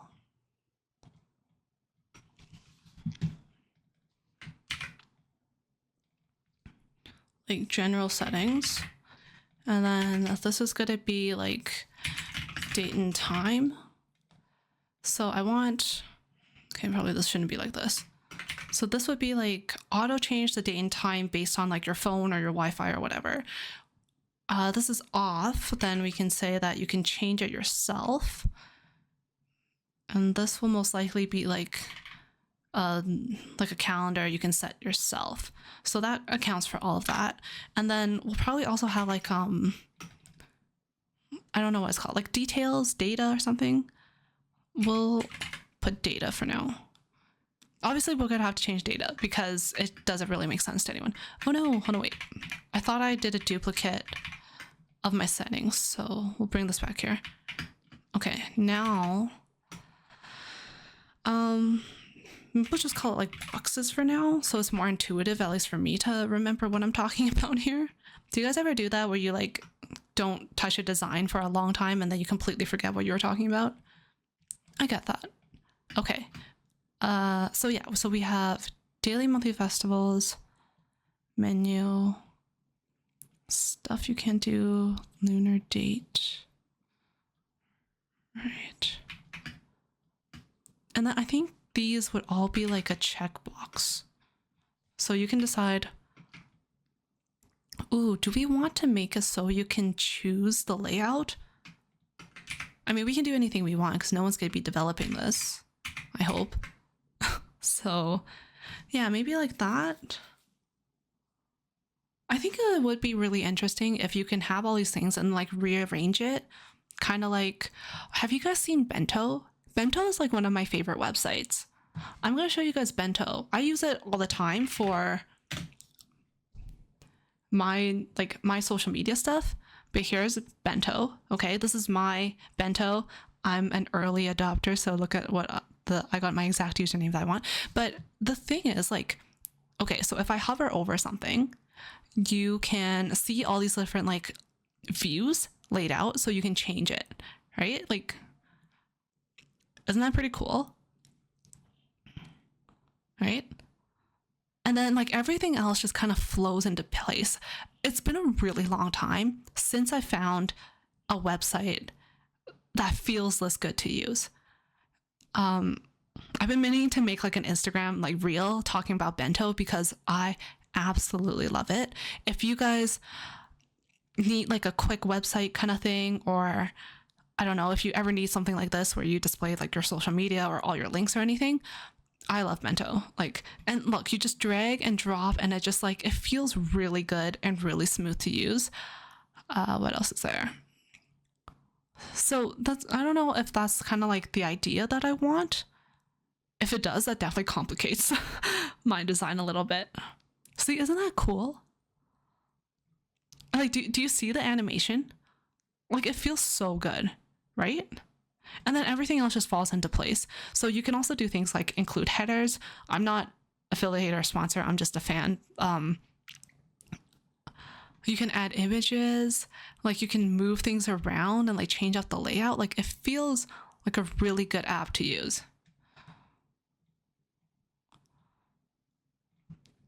So yeah, if you guys ever need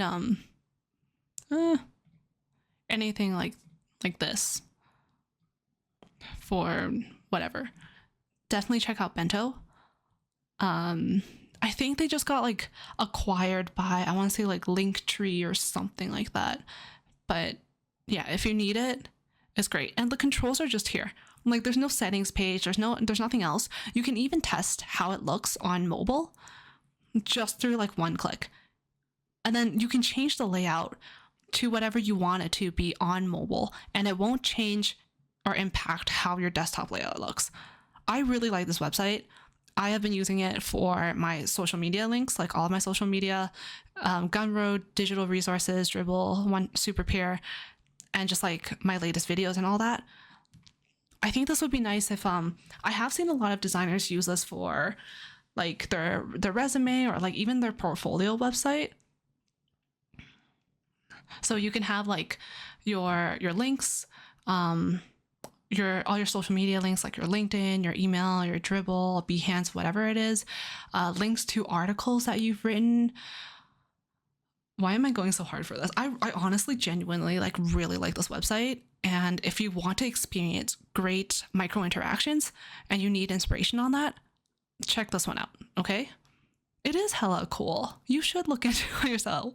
You should look into it if this is something that you need. What else?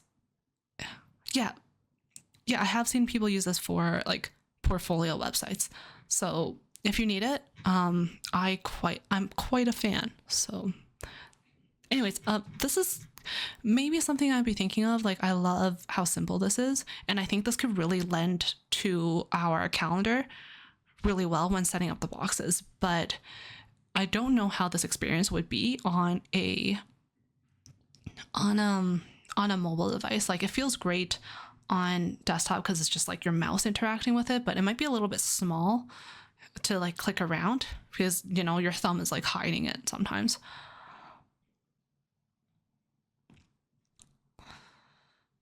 Okay, now anyway, now that we have this, let me think.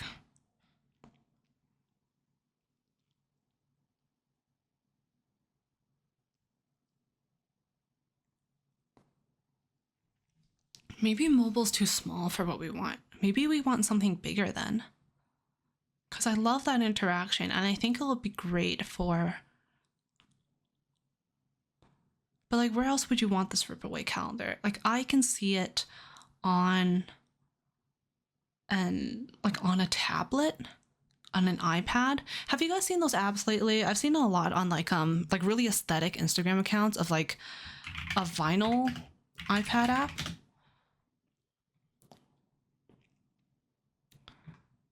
Oh. So,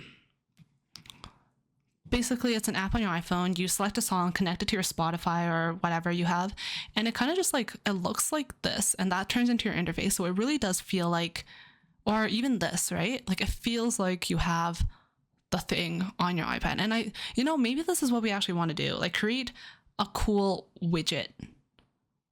Or like this one here, see? Like you have the album cover, you have the vinyl.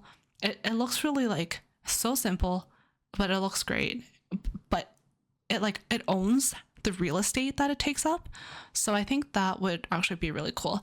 I think I like this. Okay, let's move back into something like that. So let's do away with what our layout is.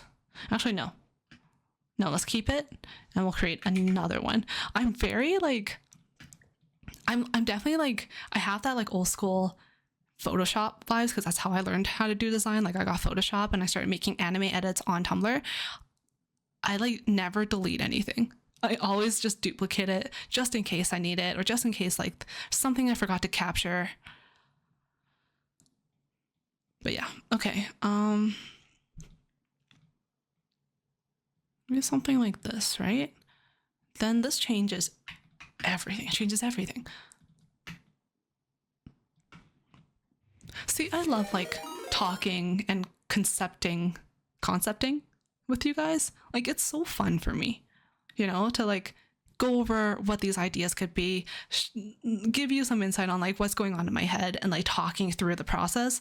Because I feel like you guys are like my rubber duckies, right? Like I can talk to you, you guys will give me some feedback, and it's like, it helps me have better ideas by doing this and like being better at thinking aloud and like saying what I'm thinking. Because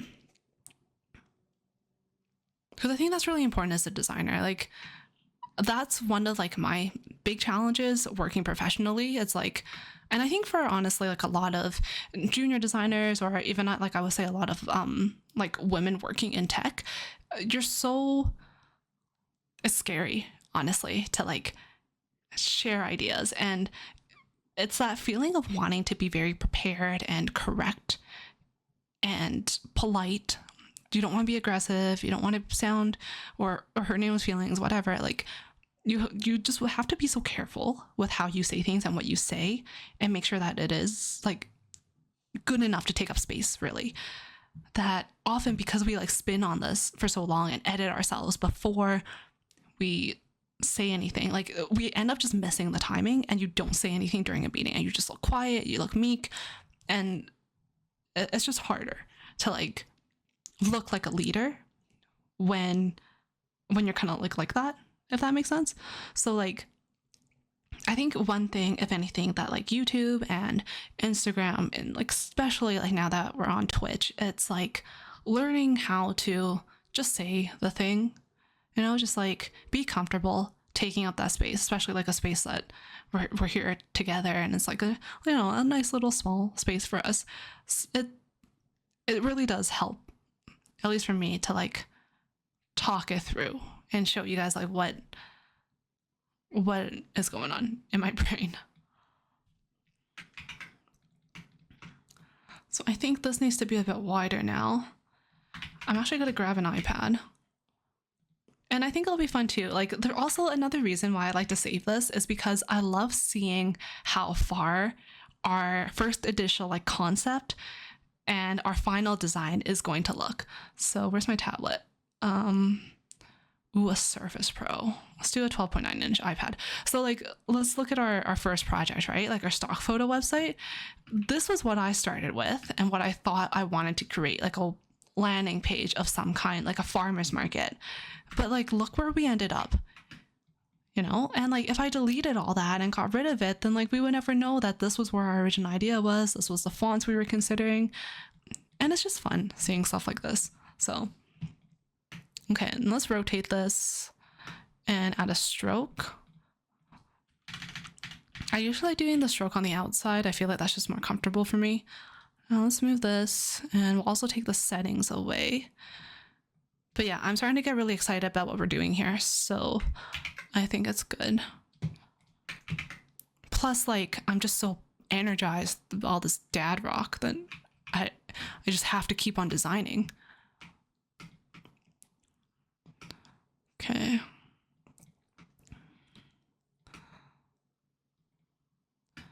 And then maybe something like this.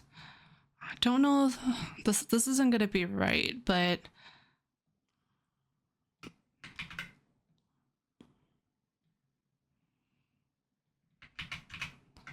okay, hold on, wait. Let's just take this and create an image out of it so I can resize it a little better.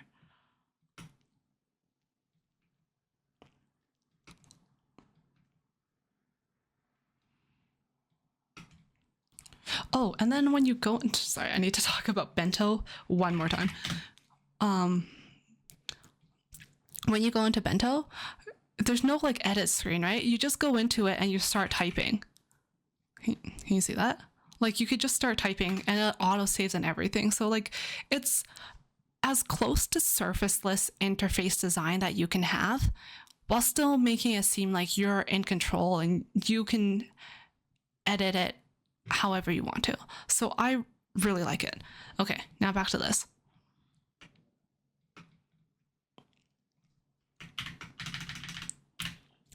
Tomorrow's Sunday and I'm actually so excited to watch Overwatch. Like I think the games are gonna be really good. And honestly, I just love like esports in general. I think it's so fun to watch. But I'm also the type that's like, I love being in groups of people and like yelling at things together. I love the feeling of that, whatever that's called, but it's just good. Okay.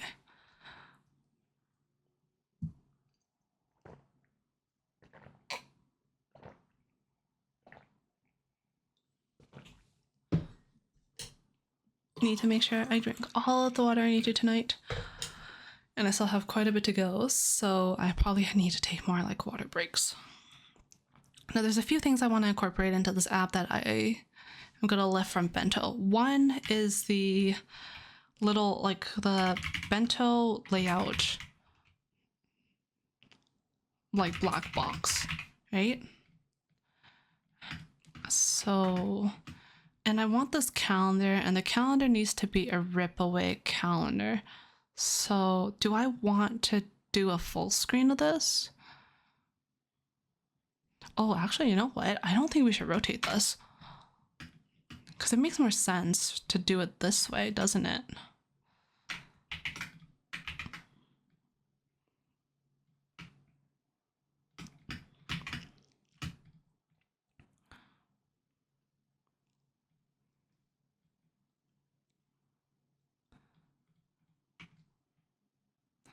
Right, and then to make that kind of like interesting thickness, we can do something like this.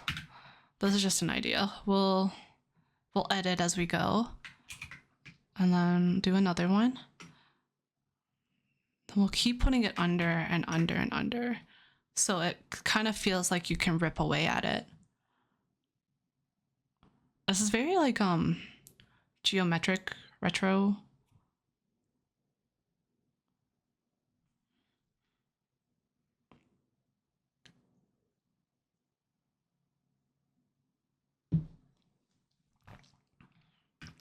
Okay.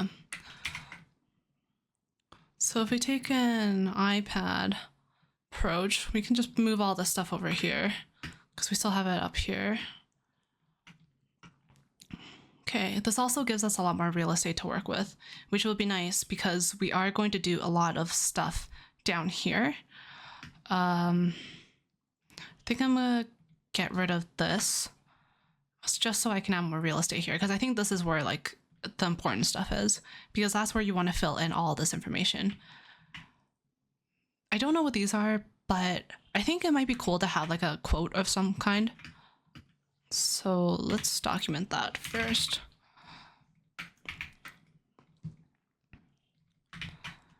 And then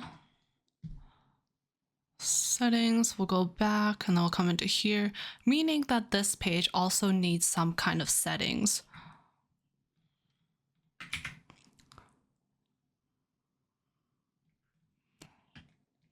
Right? Probably here, or because that's where it usually is. We'll mirror it. Okay. This will just take us back. Auto saving. Well, let's do something that kind of pops out and do like an auto saving thing. I like the how flat it is. Is that the right word to say? Like it's so, I don't know, like boldness of the app so far. I think I might kind of lean into that and see where that takes us. But yeah, I think this is gonna look pretty cool. Want like a nice quote here. This is gonna be very anime coded though, because I do want to add in this.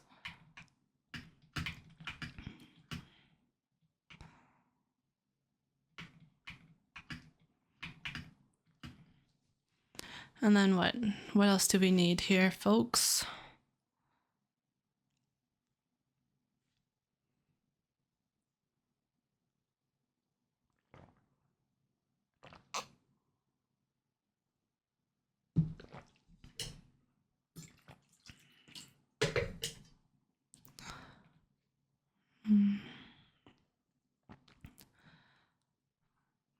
So I want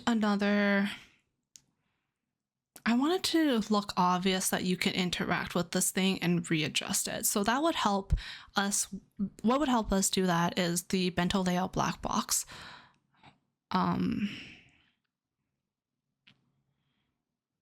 Yeah, okay. I'm starting to see this in my head and it's turning out pretty cool. I say as I like create a rectangle. Okay. Maybe.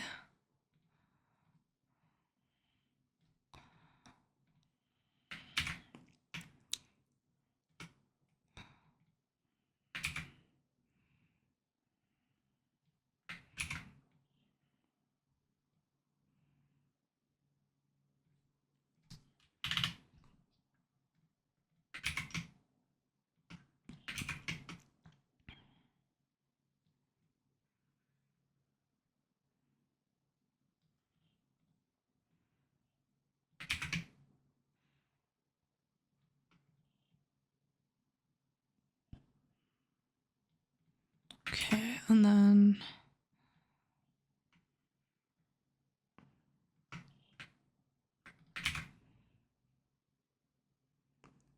probably something like this. And I want the black box.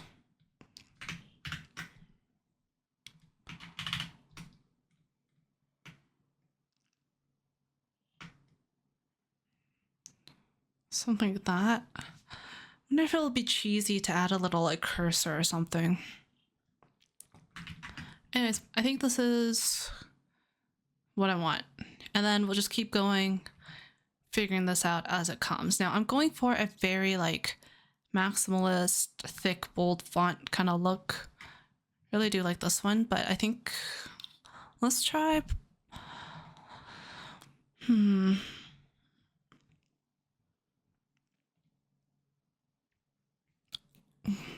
Wonder if. So let's go through some fonts. I want something very interesting looking. What is the one that I used to use a lot? Georgia. Something very thick. You know? Maybe something like this.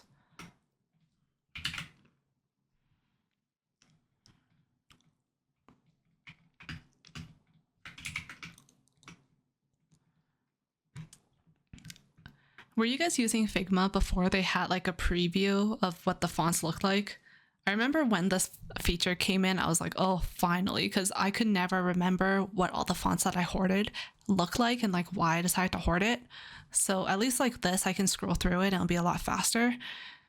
Honestly, I end up using like the same few fonts anyway, but you know, it's like it's always that feeling of like, oh, you never know when you're gonna need a super fun font. It's like you make corporate web apps. Like, when is this ever gonna happen? Okay.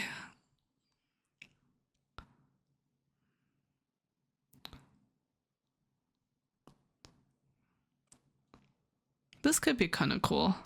I think if I choose this font, we are kind of like locking ourselves in to something. So let me just keep going.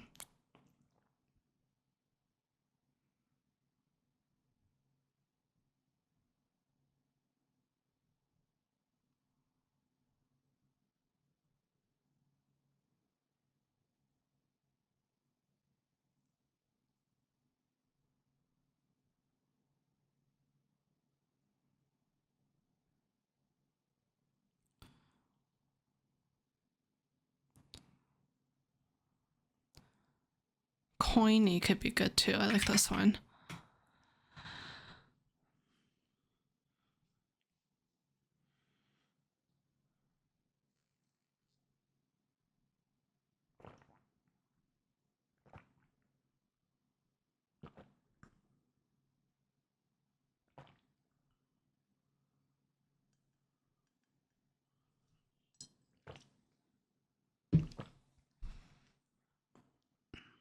Oh, I didn't know they had Figma hand. I guess that's the font that they use that they have at the Fig Jam when you're like sketching or stuff. That's pretty cool.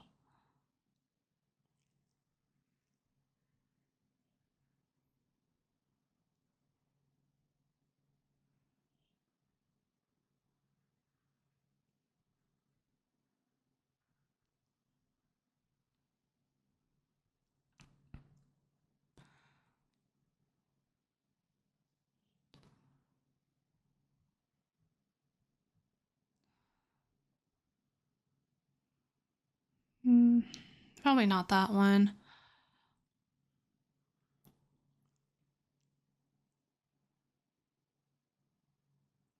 Be this one. Is this the kind of feeling I want to go for? Probably not. I'm pretty sure it's going to be this one. Coiny.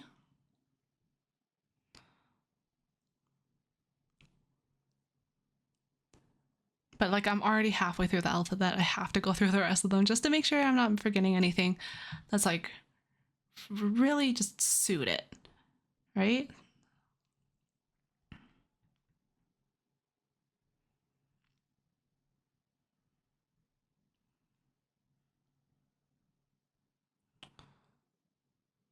I don't know. Maybe. Okay, hold on. I want to change this to calendar because I feel like we're gonna, well, I don't know, but calendar, calendar.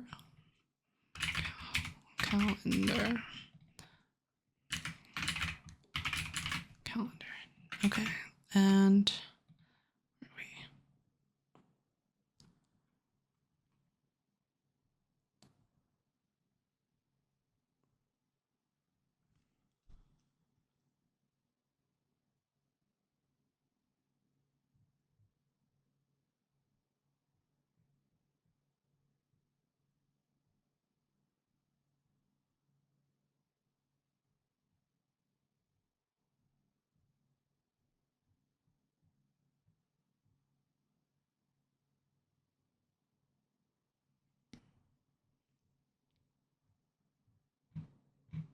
okay, and then I think I just want to keep Gotham in here just in case.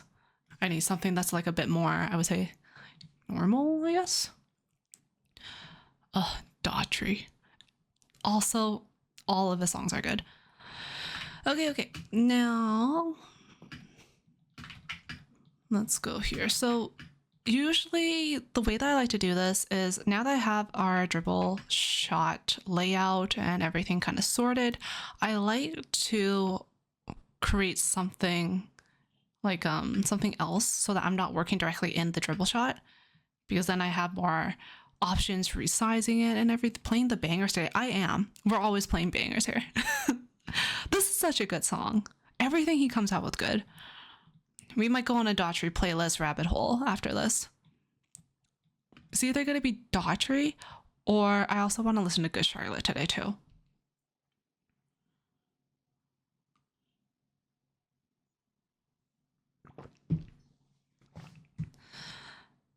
Okay, so we'll take this one. I think this is still the right size.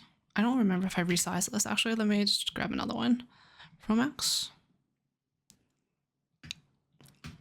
Okay, so basically we're creating this except for real this time. Okay, let's go. Add a stroke first. Shouldn't use like exactly a black color to do this, so we'll turn it into like an off black until we nail down our color palette a bit more. I don't know what the color palette is going to be yet, but I know it's going to be very bold, so I'm just kind of like keeping that in mind, and then once we have a color palette we can start. I think like if you wanted to, you can always like have the color palette laid out and have all the fonts laid out and everything, and like I definitely work like that sometimes too, but I think, you know, this is a fun project. You don't have to. And I feel like doing it that way is just not really going to serve me right now. So I'm just going to do it this way instead. Now let's take down the border.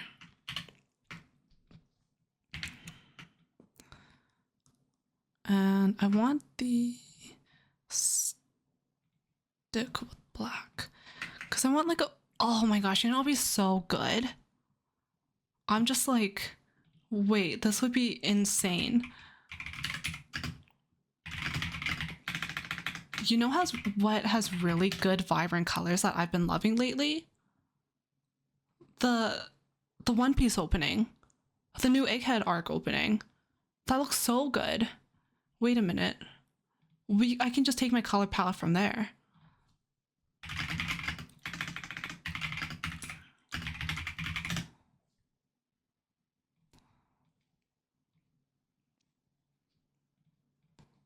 Sorry, Daughtry, we're gonna have to do this first. Like, look how good these colors look. I think, man, if you guys read One Piece, it's so crazy good right now. And if you don't read One Piece, like, give it a shot. Like, now is such a good time to get into. Okay, do you see how many colors are here? Do I want that? No, I probably want something like this, right? I know it looks ridiculous, okay? But this is like the coolest thing for me.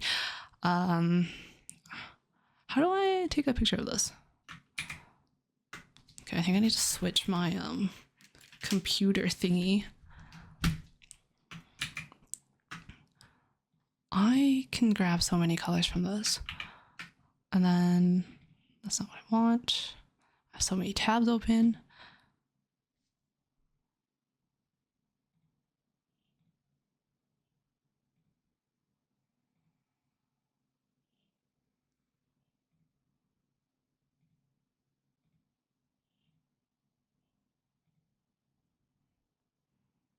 I like the black color that they have here. Whatever they did here, I like that. I keep closing the wrong tab, sorry. Okay.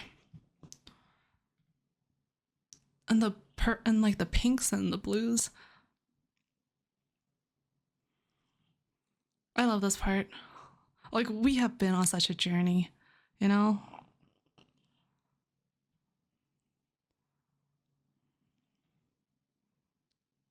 Yeah, I love the colors in this opening. It's so fun.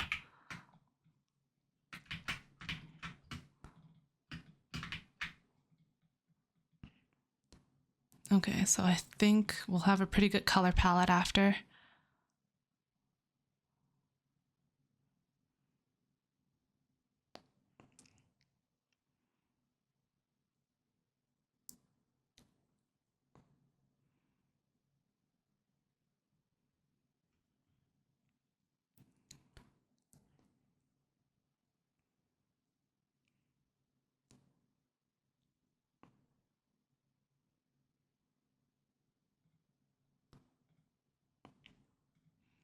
And I also want the red color that they have here. Okay. And now we go back to Daughtry.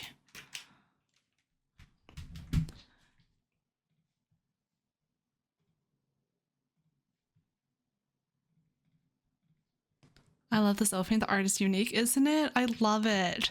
I love it so much. I think it looks amazing. I think like Fishman Island, Punk Hazard, Dressrosa, like all the arcs before Wano, I honestly do feel like the anime kind of like dipped in quality because they just like they know there's always going to be people who watch One Piece. Like no matter how bad it looks, they're always going to do that. But once they got to Wano, they stepped it up with the animation and just the quality of the animation, the frames, the unique angles, and just how they really styled everything. I think they like saw how hype people can get over the One Piece anime. And since then, I think they've really just like kind of stepped it up with the animation in One Piece. Like I keep saying this, but like now is just honestly like the best time to get into One Piece. Okay, let's grab some colors. So I wanted this one for black.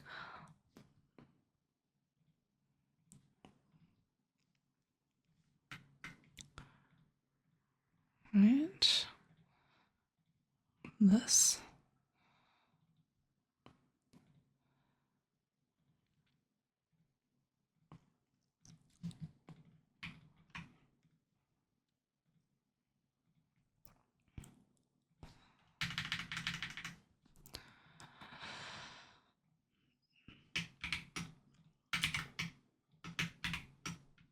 And then let's just keep grabbing colors from, yeah, again, just to reiterate, do not do this for a real project.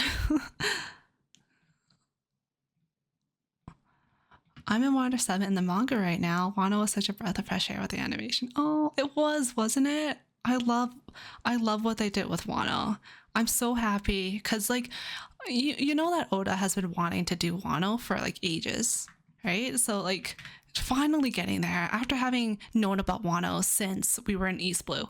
Like it's like I think that's why I'm so excited about One Piece these days. Like everything that we've been waiting for, everything that we've been excited about, stuff like the mysteries that have been just in the back of your mind for like years and years and years, like they're finally circling back. Like the foundation's set for One Piece. Like we got it, and then now it's finally like, even though there are new things being brought up, we're really, oh no wonder this is weird, I spelled calendar wrong. We're really like getting to the good stuff. And Water 7's fantastic arc. I feel like when so I read One Piece first before my husband, and I read it, like I started going into One Piece like 2011ish is when I started. But for him, I think it's been, when did, I think we started our watch of One Piece together, the anime, like a couple years ago, I want to say. Honestly, I can't remember, but we watch a few episodes every day. And at the beginning, I was always really nervous that he wasn't gonna like it, or he would want to drop it, or he'd think it's boring. So like at 2 points, I'm like, okay, if he gets here, there's no way he can like drop it. One would be Arlong Park. If you get to Arlong Park in One Piece, there's a pretty good chance that you're gonna like it. And if you don't like it by then, there's a pretty good chance that you're not gonna like it, which is fine. Then, but it's like so risky at that point too, because the art style is quite like old. Arlong Park. Yeah, so what park? Arlong Park.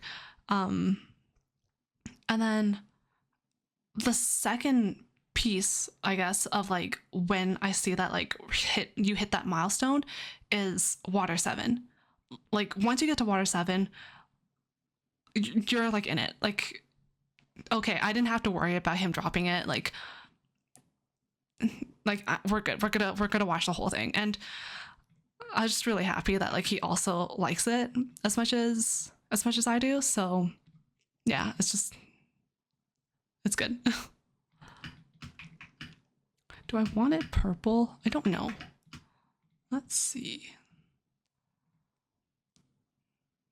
I want it blue. Man, color theory is so wackadoodle. Okay, I want something like this. Okay. Now I'm feeling self-conscious. I'm pronouncing it right? Like it is Arlong Park. Arlong?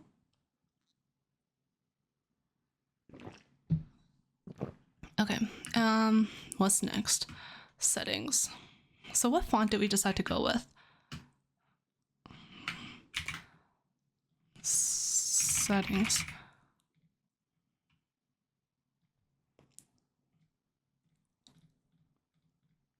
Right? And do we want it to not be capitalized? Because I'll totally just give it a different feeling too. Of course, we can change it whenever we want to. But yeah. Okay.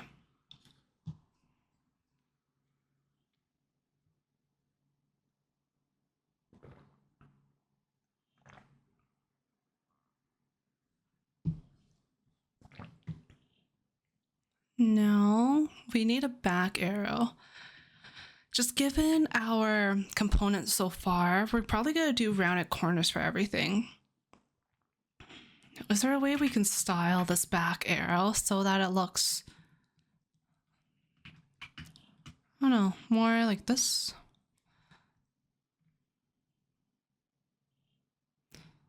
Oh, I love this song too. We are listening to bangers today. Okay. Well, do I just want to take this? And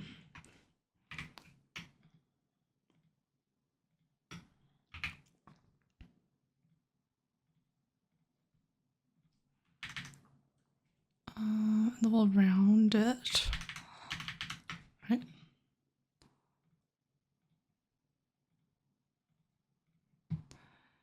The thing is, I don't want it exactly at a 45 because I don't think that's gonna look nice.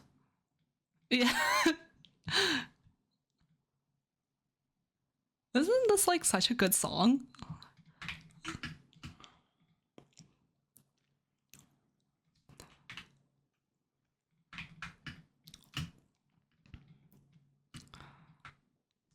And then we'll do 8-point grid as always, 80 and 32.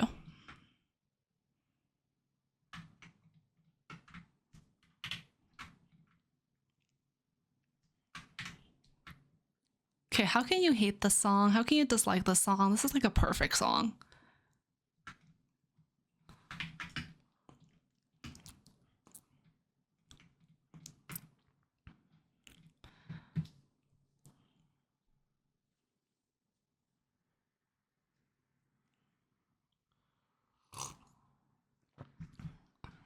Oh, this is so good. So good. What was that beam? My husband says I remind him of this like...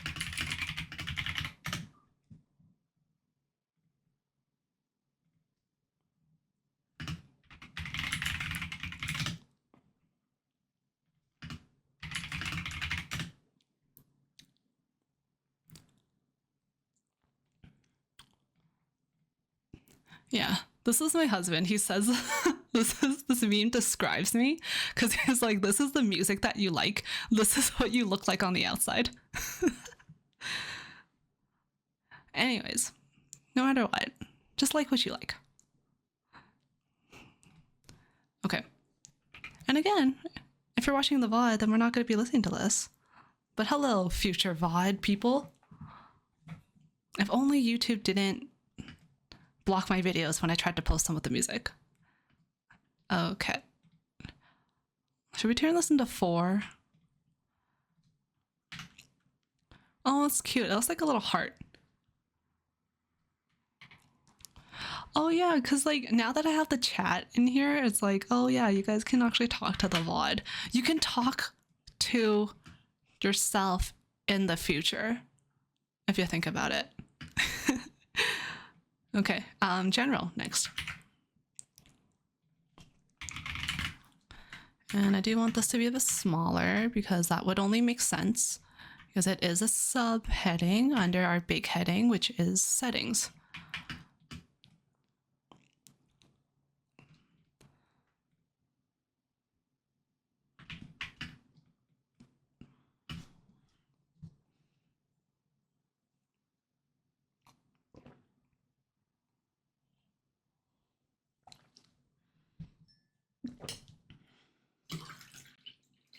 I'm making pretty good progress on this water.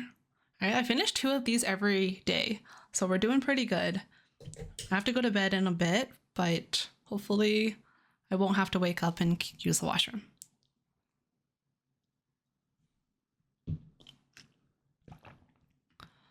Okay, so what was our general? We wanted to change the different colors for this. I think that's still relevant. So let's do that. General.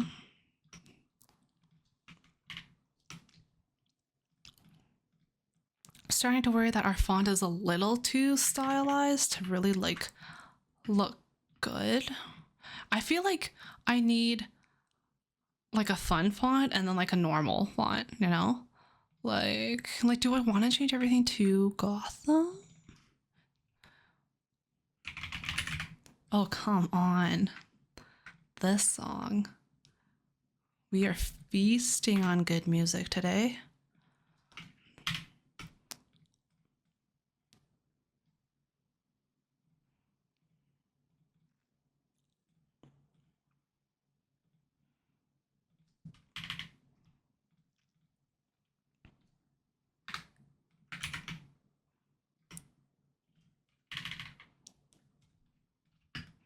It's been a Pogger stream. Aw, thank you, Dribbble.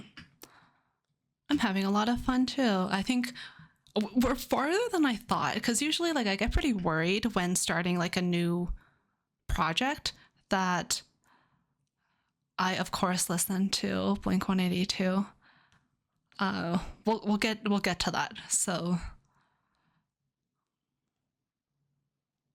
what was I saying? Yeah, like I always get a little worried when starting a new project on stream because I never know if it's actually like a good idea, to be honest.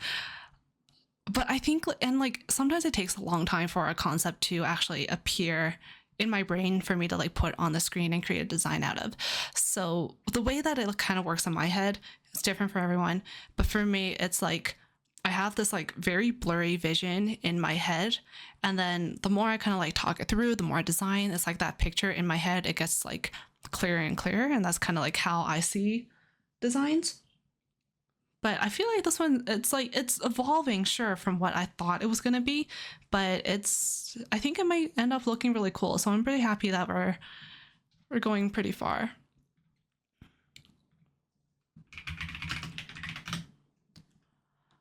Now, I don't know if Blink 182 has come out with a lot of new music, but I used to listen to them when I was like kind of around this age where I was playing RuneScape and stuff.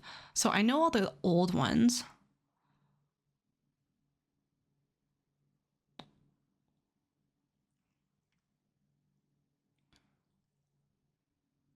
But if you have any recommendations, Devil, then please let me know which song you think I should listen to or we should listen to when it comes to Blink 182.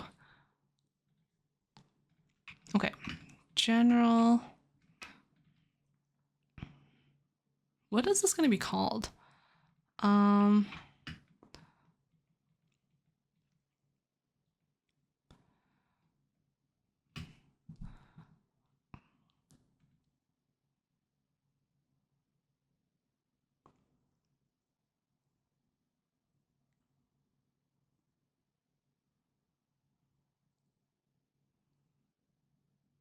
Okay, I think we ran into a problem here. So what we have in our original settings were the different boxes that we were going to have on this main calendar page.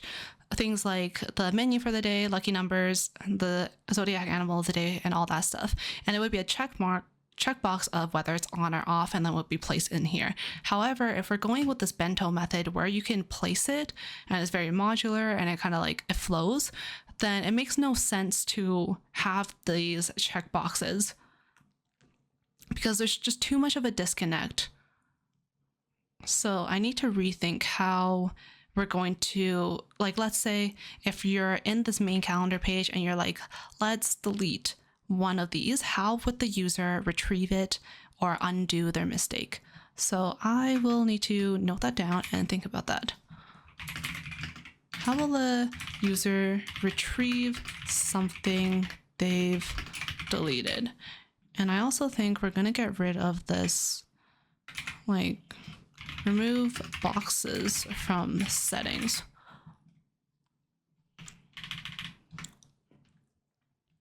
Okay, so really it's just like our general and date and time, and that we don't need any of this.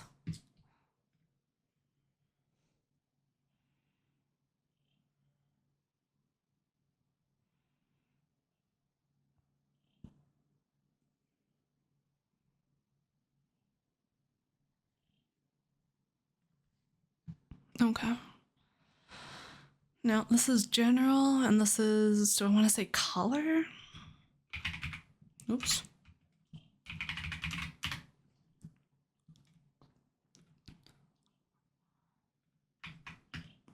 And my Canadian spelling, I see it's color like this sometimes, or even I think like in code, I think it is spelled like color like this. I don't know. It feels like it's missing something. I gotta spell it like this. Okay, and I want rectangle here.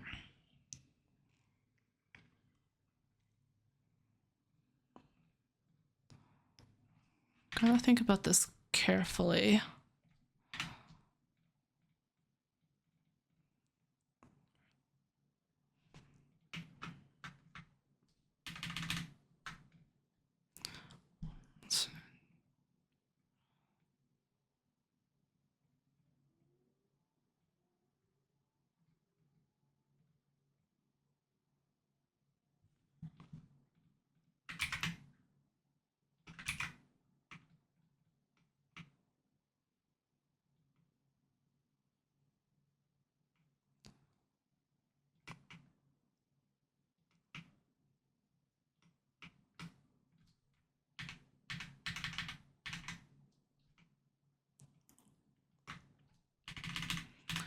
think it'd just be better instead of having like the word, because we're actually really short on space here, to change it into the actual color itself. So there's going to be green, and we'll I like this green. I like the bright green. We'll see though. And let's do red. I think probably the Luffy's red. Oops, not the stroke. We want the fill inside. Usually I go to just like Zoro for green, but well, okay, hold on. And then I want, see, I kind of want to do blue just because, but I think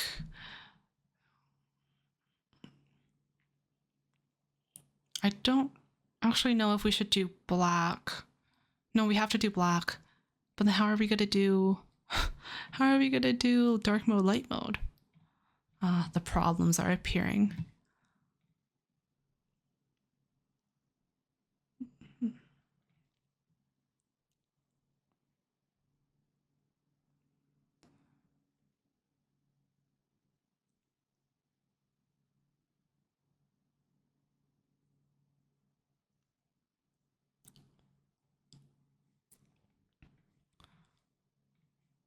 Okay, now, so what I'm doing here is getting the user to select the color of the text in the,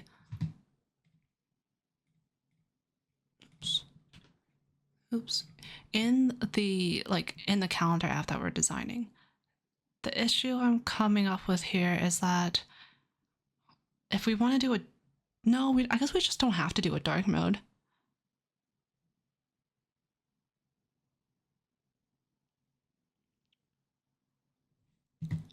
Why is this pausing on me?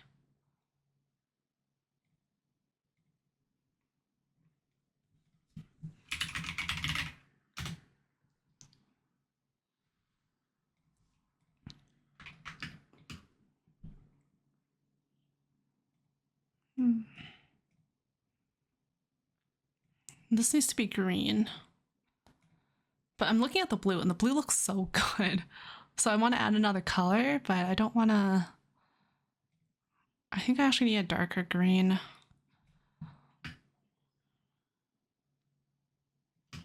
Maybe like a more subtle kind of green? Maybe something like this?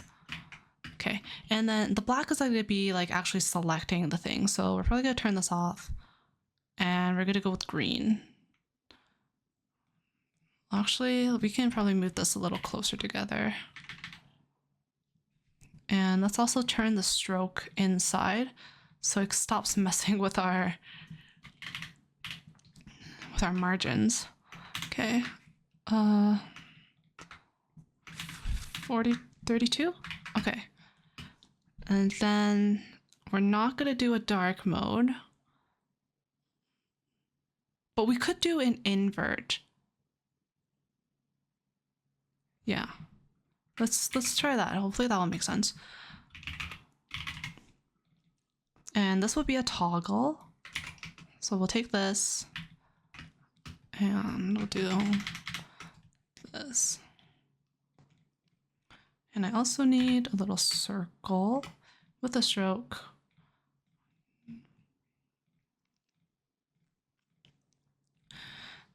One of my favorite Blink songs is called Not Now. I don't think I've heard that one. We'll listen to it. 4. I don't think I want the green. I think this actually needs to be white on the inside.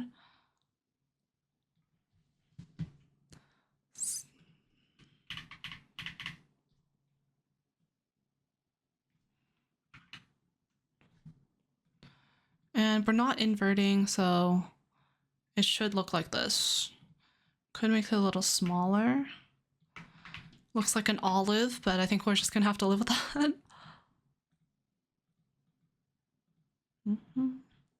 Let's also change up the color of this. Sorry, I have to sit closer to the mic. Let's also change up the color of this font.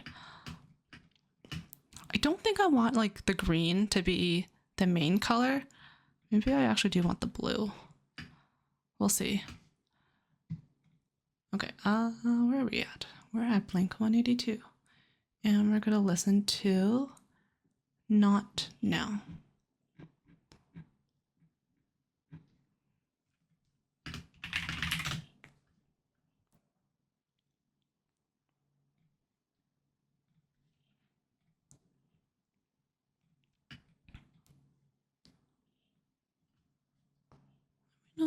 think should be going. Let me know if you like it. I'm pretty sure I'm gonna like it, honestly. I don't think they make really a lot of bad songs either. Okay, calendar. But I think after this, we might just head over to Daughtry and find a playlist there and listen to that.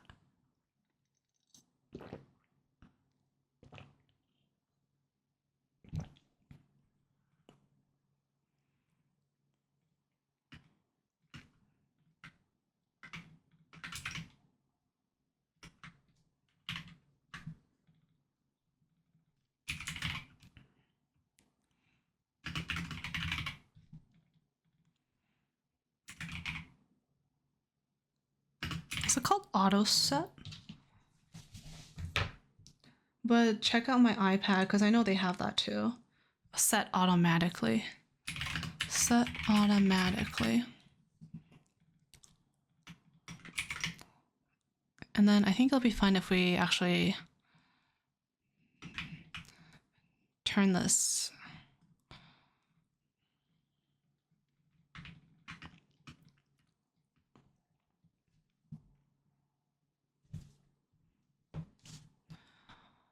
Set automatically, or what was the other setting? Time zone.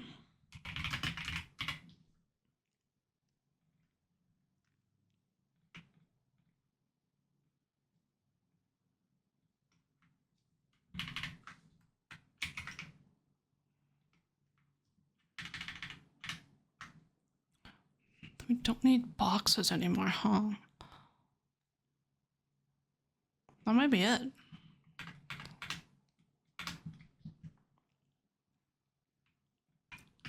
I think I would like a blue color.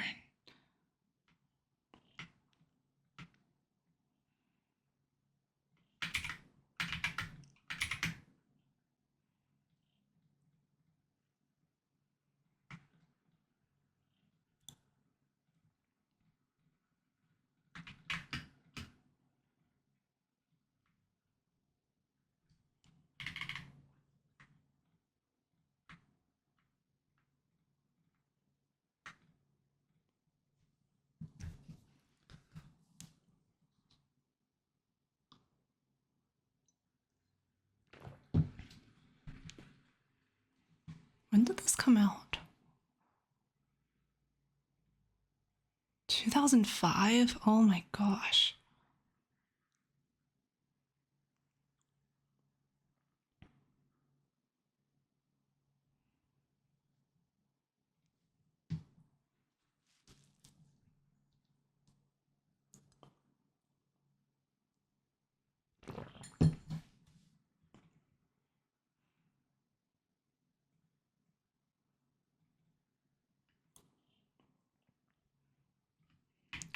I feel like this is too close.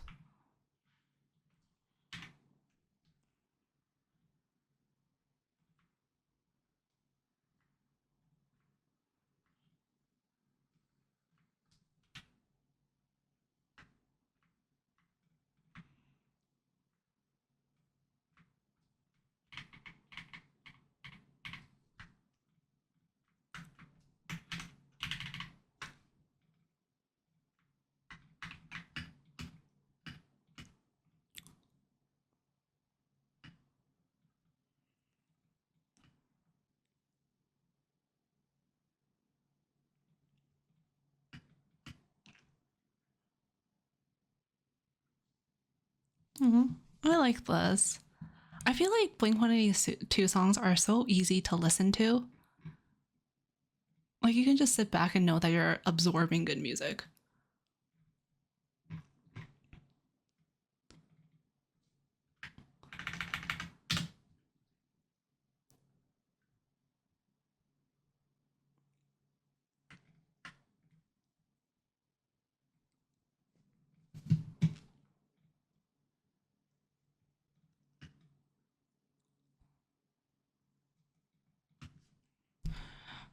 I kind of want to like fill up the rest of the space down here, but it's like we really don't have any more settings that we need.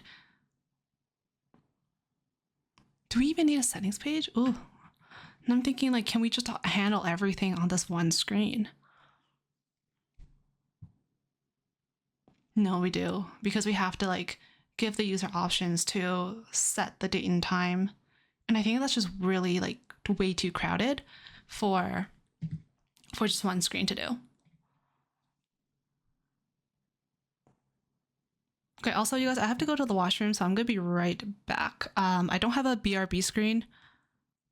Maybe I could just make one.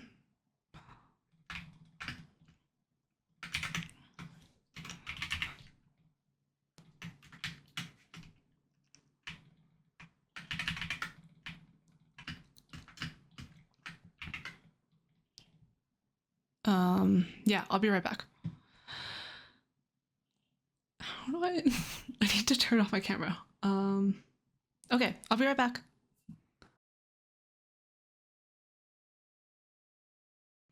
Hello, I am back. Okay. It's all the water, you guys. Okay. Do you like my BRB screen? It's so designed well and everything. Okay, let's get back up here. Yeah, anyways, I think this is going to be a really fun design. And I'm really looking forward to it because it's really going to test me. And I feel like all of these designs that we create together end up testing me.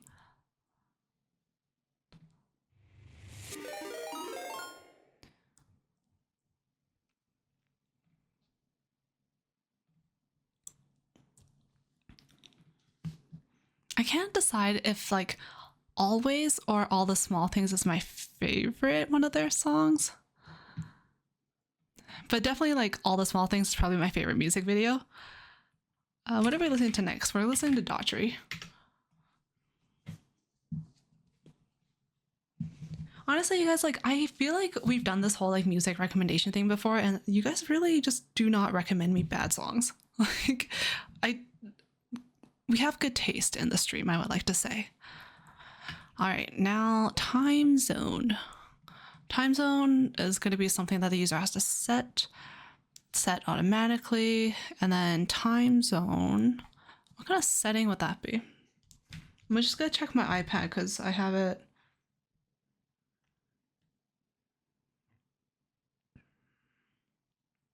Oh, I don't have location turned on for my iPad, so I guess I'm out of options there. Okay, time zone. Maybe here.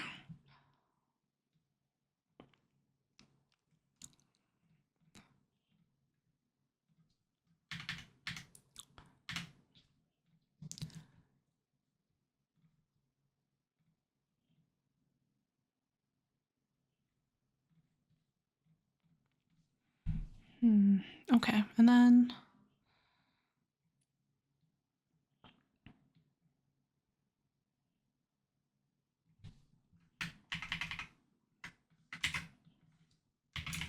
just do EST, I guess. Most of the people that I work with at my company are EST, so like I think that's the one that I'm more familiar with. Also, like just going back to the whole design topic, I primarily have worked with people who are in Eastern time zone, so like I feel like that's the one I'm more familiar with. Eastern is like Toronto, which is one of Canada's major cities. So yeah.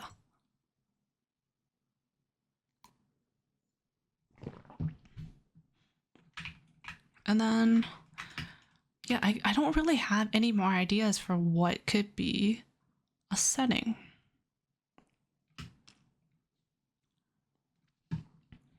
We do have good taste. We really do. Okay.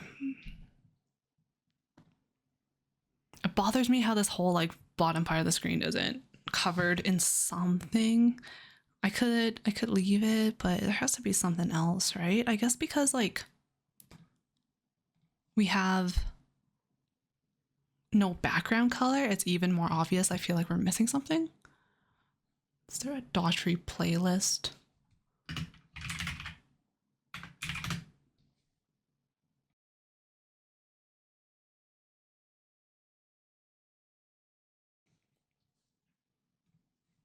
Okay.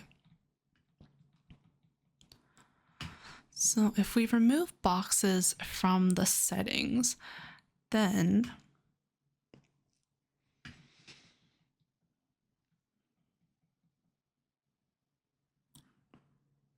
What else can I do here?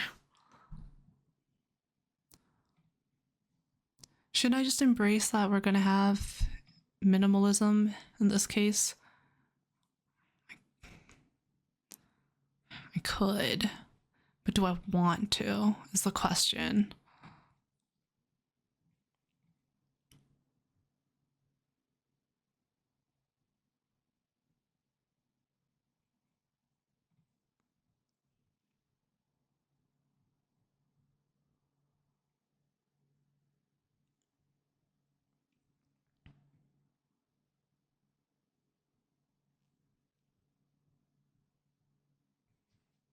Okay, I don't know.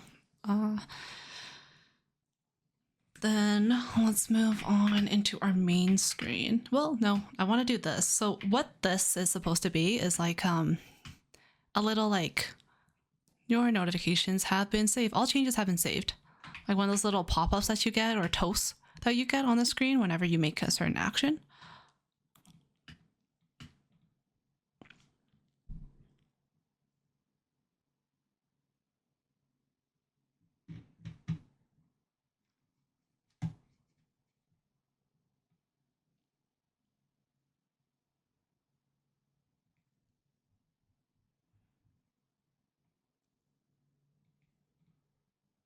Hmm.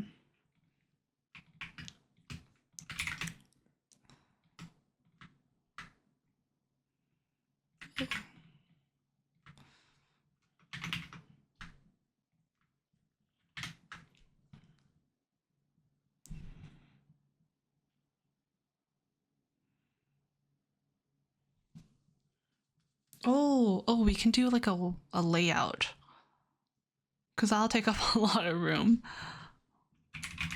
So you know how like when we were doing our like brainstorming or research of all the different types of calendars, maybe we can incorporate that somehow.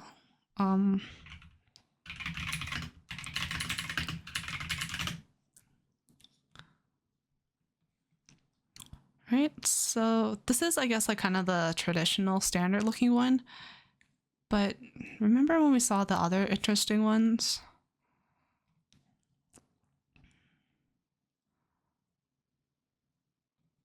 Kind of like this, right? And this is going to be so like fruits basket looking.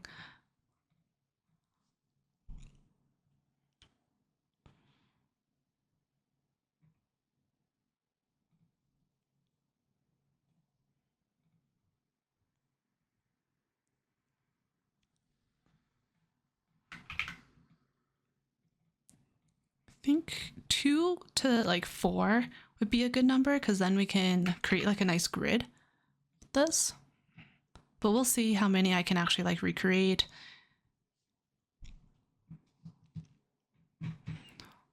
I wonder if there's like a modern version, like someone. Oh, okay.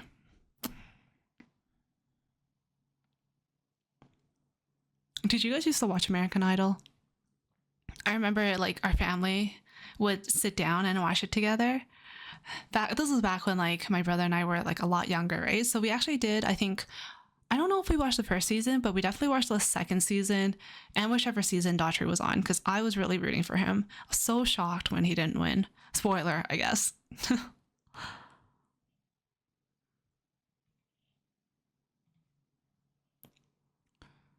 But yeah, I guess like, are there any shows that you used to watch with your parents, like all sitting down together?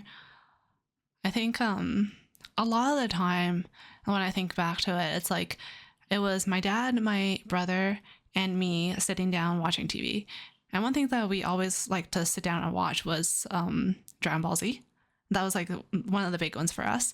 My mom would be like in the general area too because our kitchen and our living room, like where the TV was a very open area concept. So it was just like she was also there, but my mom is like kind of, I'm very similar to my mom where we're both not really the type to like sitting down very often.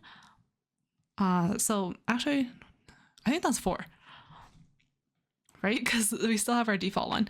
Okay, great. So I think shows that we used to watch like that would be Dragon Ball Z and What else? I guess American Idol. Oh, Survivor. We used to watch Survivor as a family together too. And yeah. And then I think there were like shows that my parents and my brother watched together, but like I think I was just too young back then to really understand them, or I just wasn't interested. And I think the biggest one that I really remember is The Mole. So The Mole is like a reality show where it's like a team of people, strangers, who have to complete certain challenges in order to add money to the pot. However, there's one person that's hired to be a mole to sabotage them and make them lose the challenges so they don't get money. And at the end of every episode, the elimination challenge would be like, can you guess who the mole is? And you would be asked a series of questions like, does the mole have short hair or long hair? Are they a man or are they a woman? And like just a bunch of stuff. And depending on how like accurate you were, that would determine whether or not you would get eliminated. So the person who got the most questions wrong about who the mole was would be the one who would get eliminated. And I think it was like a really fun concept, but I was just way too young back then to really understand it. So it wasn't just anything I was interested in. There was a remake on Netflix, if you guys are interested, where it's just like a new cast of characters and a new host and all that stuff. So if you guys want to, check it out. My husband and I watched it and we really enjoyed it.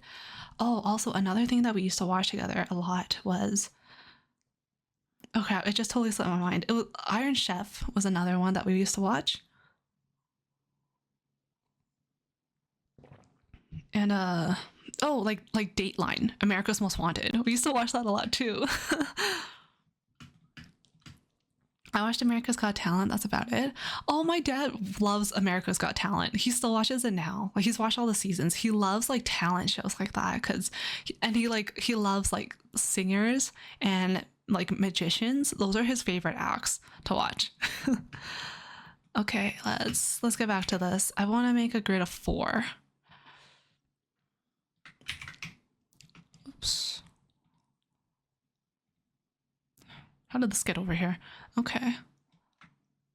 22. And I don't know how appropriate it was for like me to watch America's Got Talent when I was, or not America's Most Wanted when I was little, but it was definitely like the show that we all grouped together and watched together. Yeah. Wait, why is this not working? Am I not taking out the width? Okay, this is width 171, width 171, so I must be pressing something wrong. 170? No, I'm not doing anything wrong. 25, we'll make it 1. Okay. And I also, oops, want this to be longer to kind of mimic what ours is going to look like. And I want this. And I also want like a circle so you can select it. Now, I think this is like a very vector looking app. Kind of like, what kind of has this branding? I would say like Notion looks like this a lot. So do this. Let's also take this out. So we'll say that you selected this one. And I think this should be 16. This should also be 16. So I'm going to have to push everything down just a little. Oops. Wait, what am I doing here?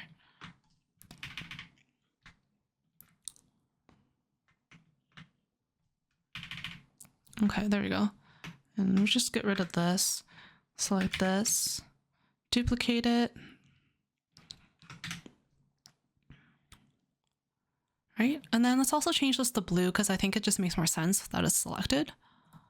Right? And we'll have a bunch of different layouts here too.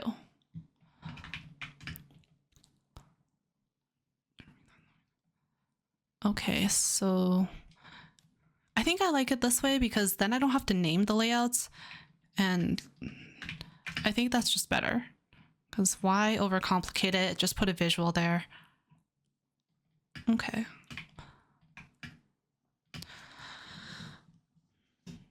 I wonder if it's weird that we're using blue as like our primary color. I feel like that's probably going to change once I have like a better, like once I figure it out a little bit more.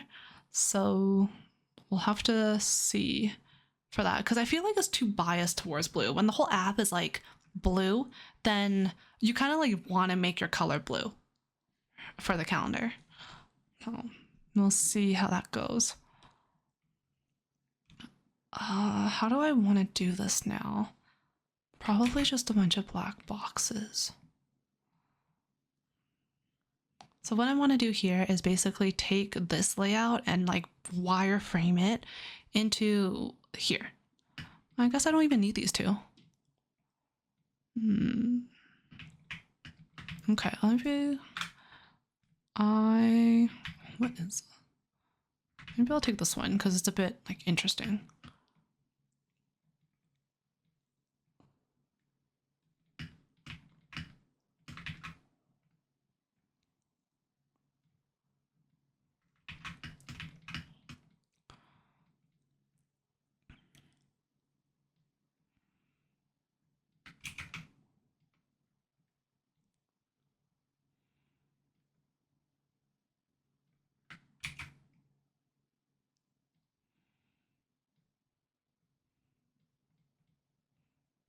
I probably have to adjust the margins here so it doesn't look so wonky.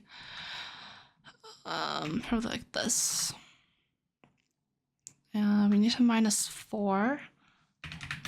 Oops.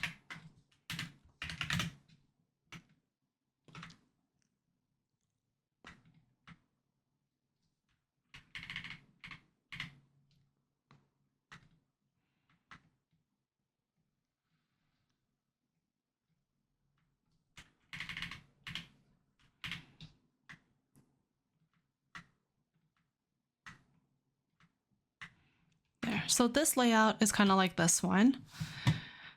And I'm actually debating, should I change this out into a number because it's so like thick anyway. What was our, oops. What was our fun font? Coiny.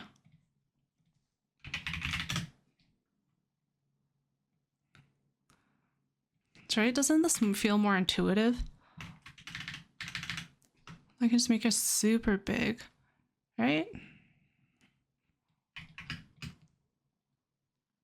Okay, also I need to change the color for all the stuff.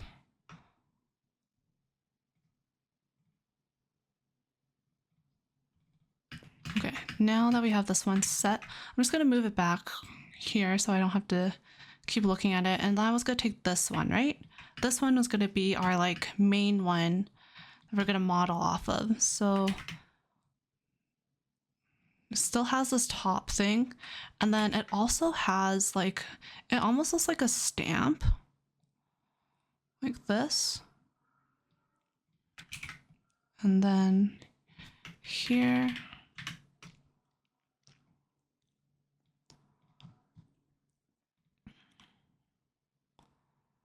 and I still need this, so I think this is okay.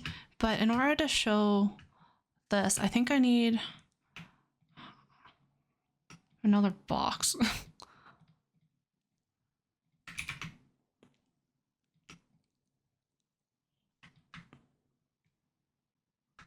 So,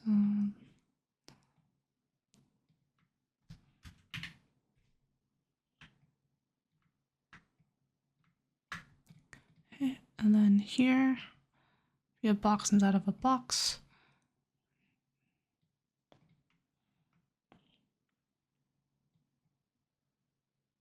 I'll have to do it like this because I just don't, it's so heavy on this one side. Well, is it because of me? Because I'm not...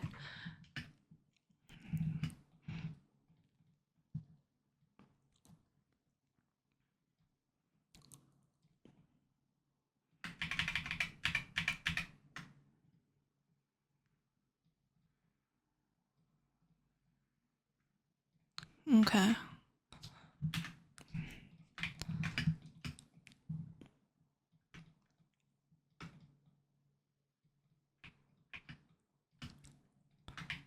Oh, and then we have to remove this. So we'll hide that. And here we go. Okay, so now we have a bunch of different layouts that the user can select.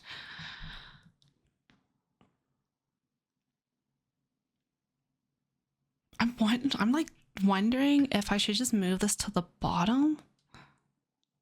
Doesn't it feel more intuitive that way? Because then I'll only have to show one, right?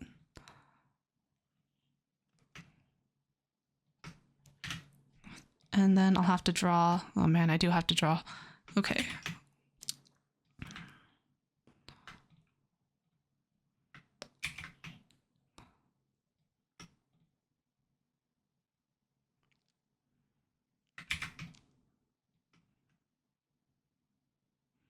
Okay.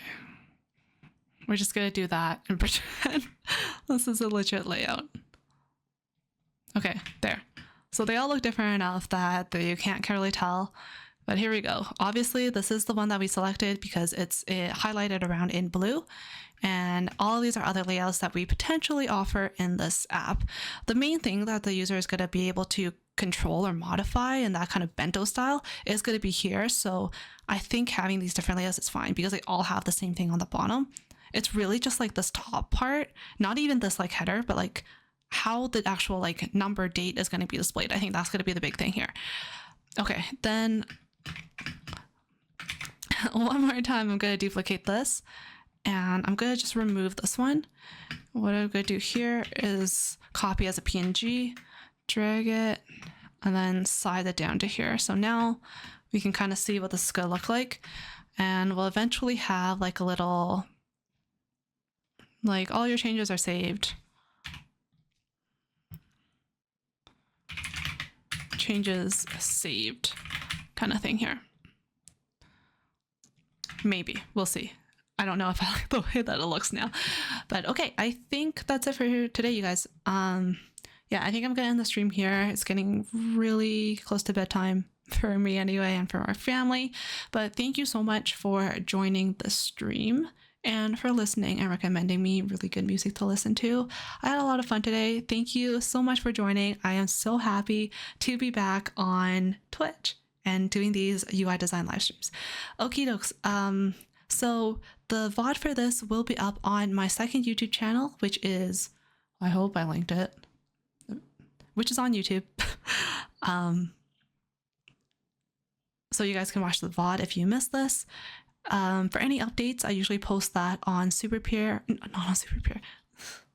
Wow, I am tired. Okay, for any updates on like my stream, if I'm taking it off or whatever, then that will show up on my Instagram, which is actually linked down below. And yeah, follow me on YouTube if you want one-on-one chats, then on SuperPeer. All that stuff is linked. My Dribbble, TikTok, my Gumroad resources shop. But yeah, next stream is looking like it's going to be on Tuesday, again at the same time at 7 p.m. PST and 10 p.m. EST. But thanks again for joining, and I will see you guys in the next stream. Bye!